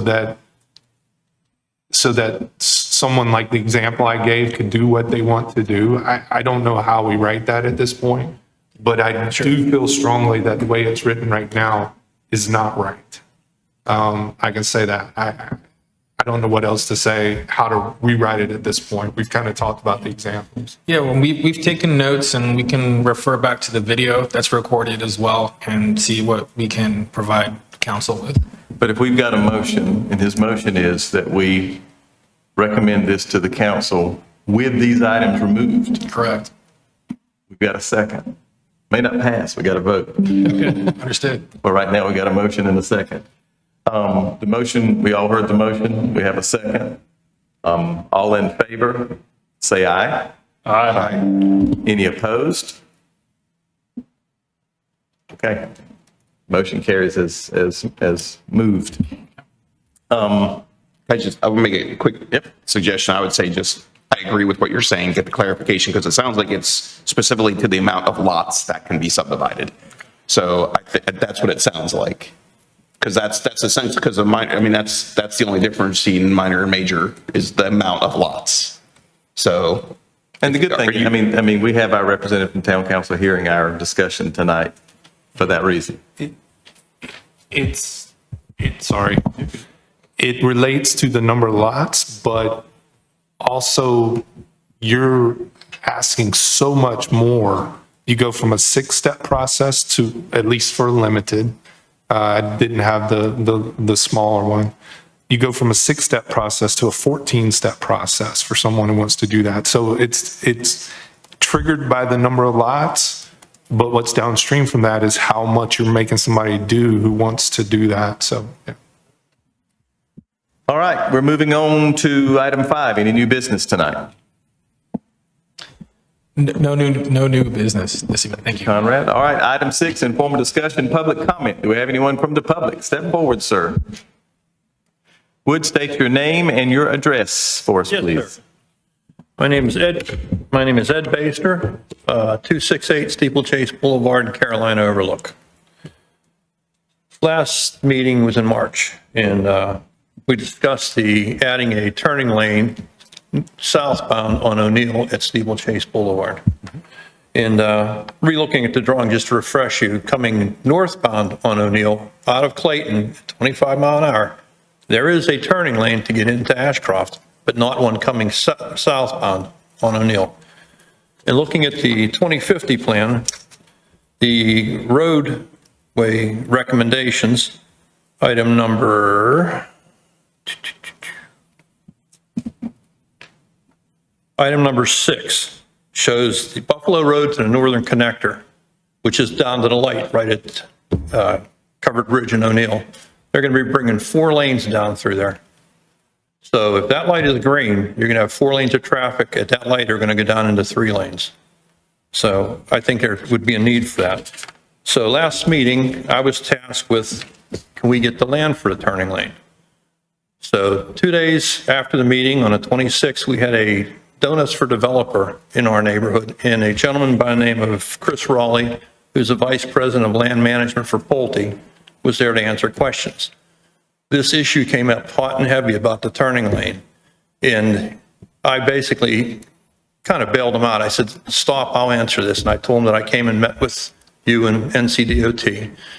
And I told Chris, I said, you can help us. Can we have the land for the turning lane? And he said, if I don't have to write a check, I'll turn the land over for the turning lane. So item number 1 we need to do is we need to turn around and find out, first of all, who's responsible to get in writing that Pulte is going to dedicate that land for a future lane. So I need to find out, first of all, where I need to go for that. Second of all, I do have Chris's contact information, and also, if you need to, I can act as a liaison between Pulte. If you need to get Chris, we can have a meeting at Carolina Overlook, if it's going to be you guys to take care of this, or just let me know which direction to go. What I did do is I took a picture of the front entrance to Carolina Overlook. It shows the existing turning lane. Existing turning lanes are 12 feet in width. At the entrance, we have 12 feet for the turning lane, and we have 26 feet to the walkway. So I went down to the other entrance, the entrance in question, and measured, and from the roadway, my wife was the pin. From the roadway to my wife is 12 feet, which would be the turning lane, and from her to the walkway is 19 feet. So we do have the land to put a turning lane in. So I guess the last thing that I'm trying to do is, where do I go from here? I don't know if you guys are the people. I can assure you, we're not writing the check.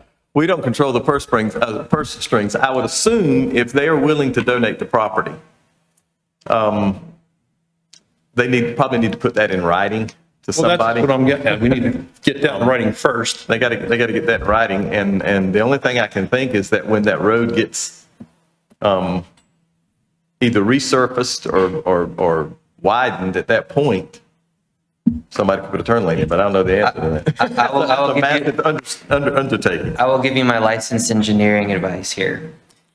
Well, it's definitely going to get changed, because if you look at item number 10, from West Hinton Street to the Northern Connector, it's going to go to 3 lanes. Yep. Okay, So- I'll give you my advice here. So the first thing would be, I would contact, since we're in Johnston County, this is a state maintained road, so it'd be DOT's road. Right. You would want to contact the Division 4 office. That would be who you Down in want to go. Smithfield.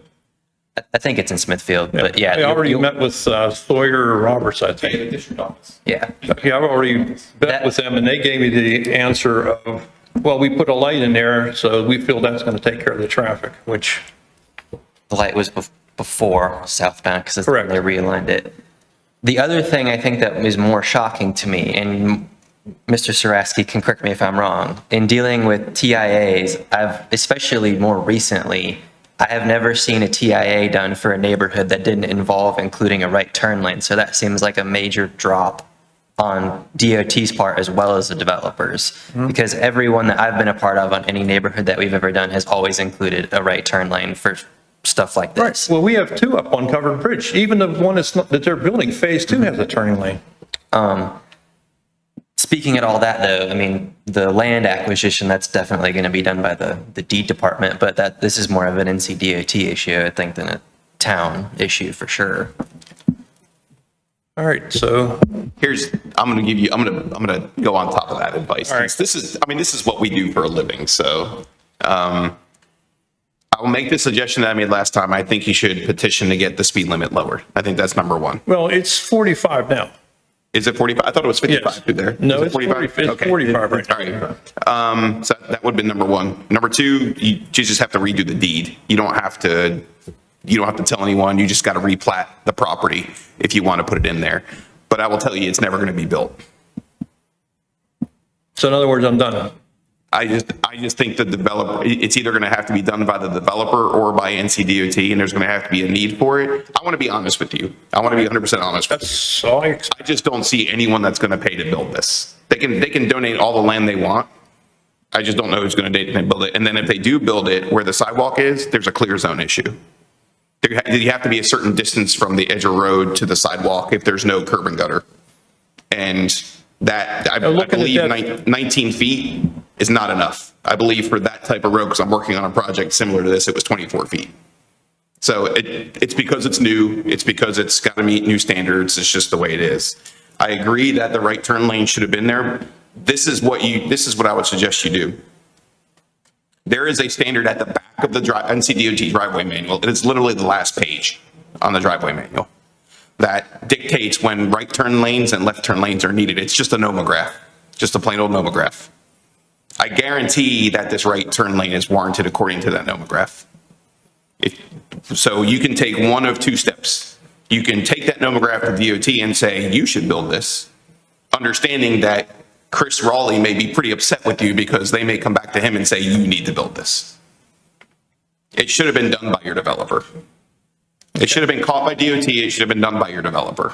No one else is going to pay for this. The town doesn't have the right to pay for it. It's a state maintained road. It's outside the town. Well, that's part in the town limits, but the road is technically outside the town limits because it's DOT maintained. So the hardest part you're going to have here is finding someone to pay for that improvement. The other thing that I would say is unfortunate would be you wait I would hope a significant amount of time for the traffic accidents to back up to initiate a safety study. That's going to happen. Conrad, is there anything else?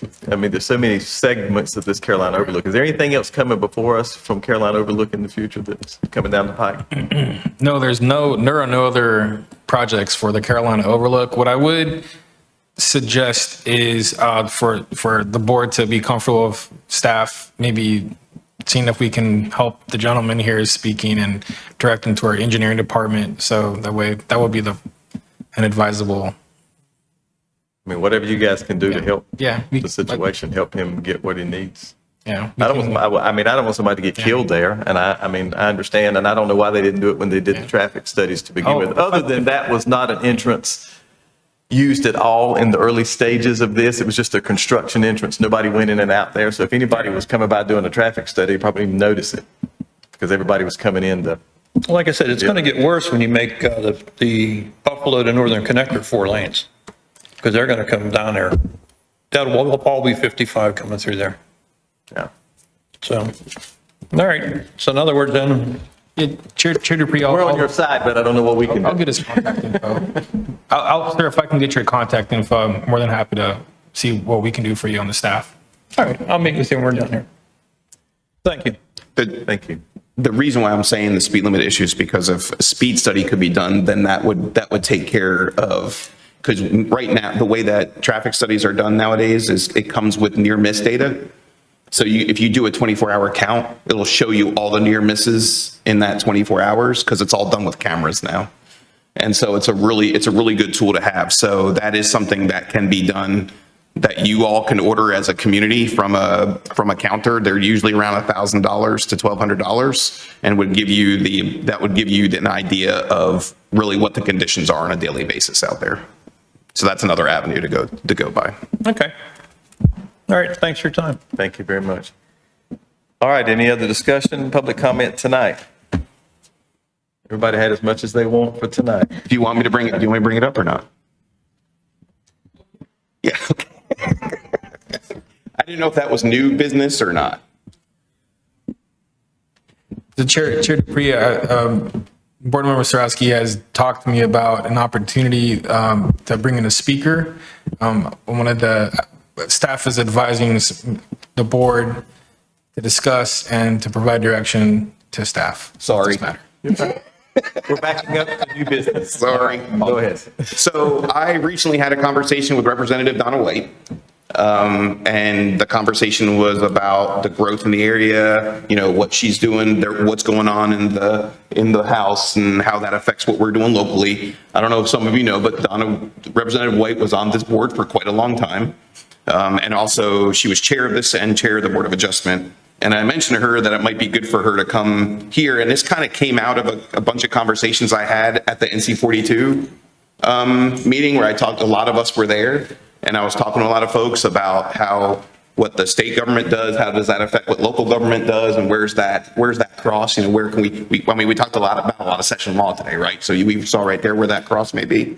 And so I was wondering if it's okay with everyone if she attended our next meeting and spoke to the group as a whole.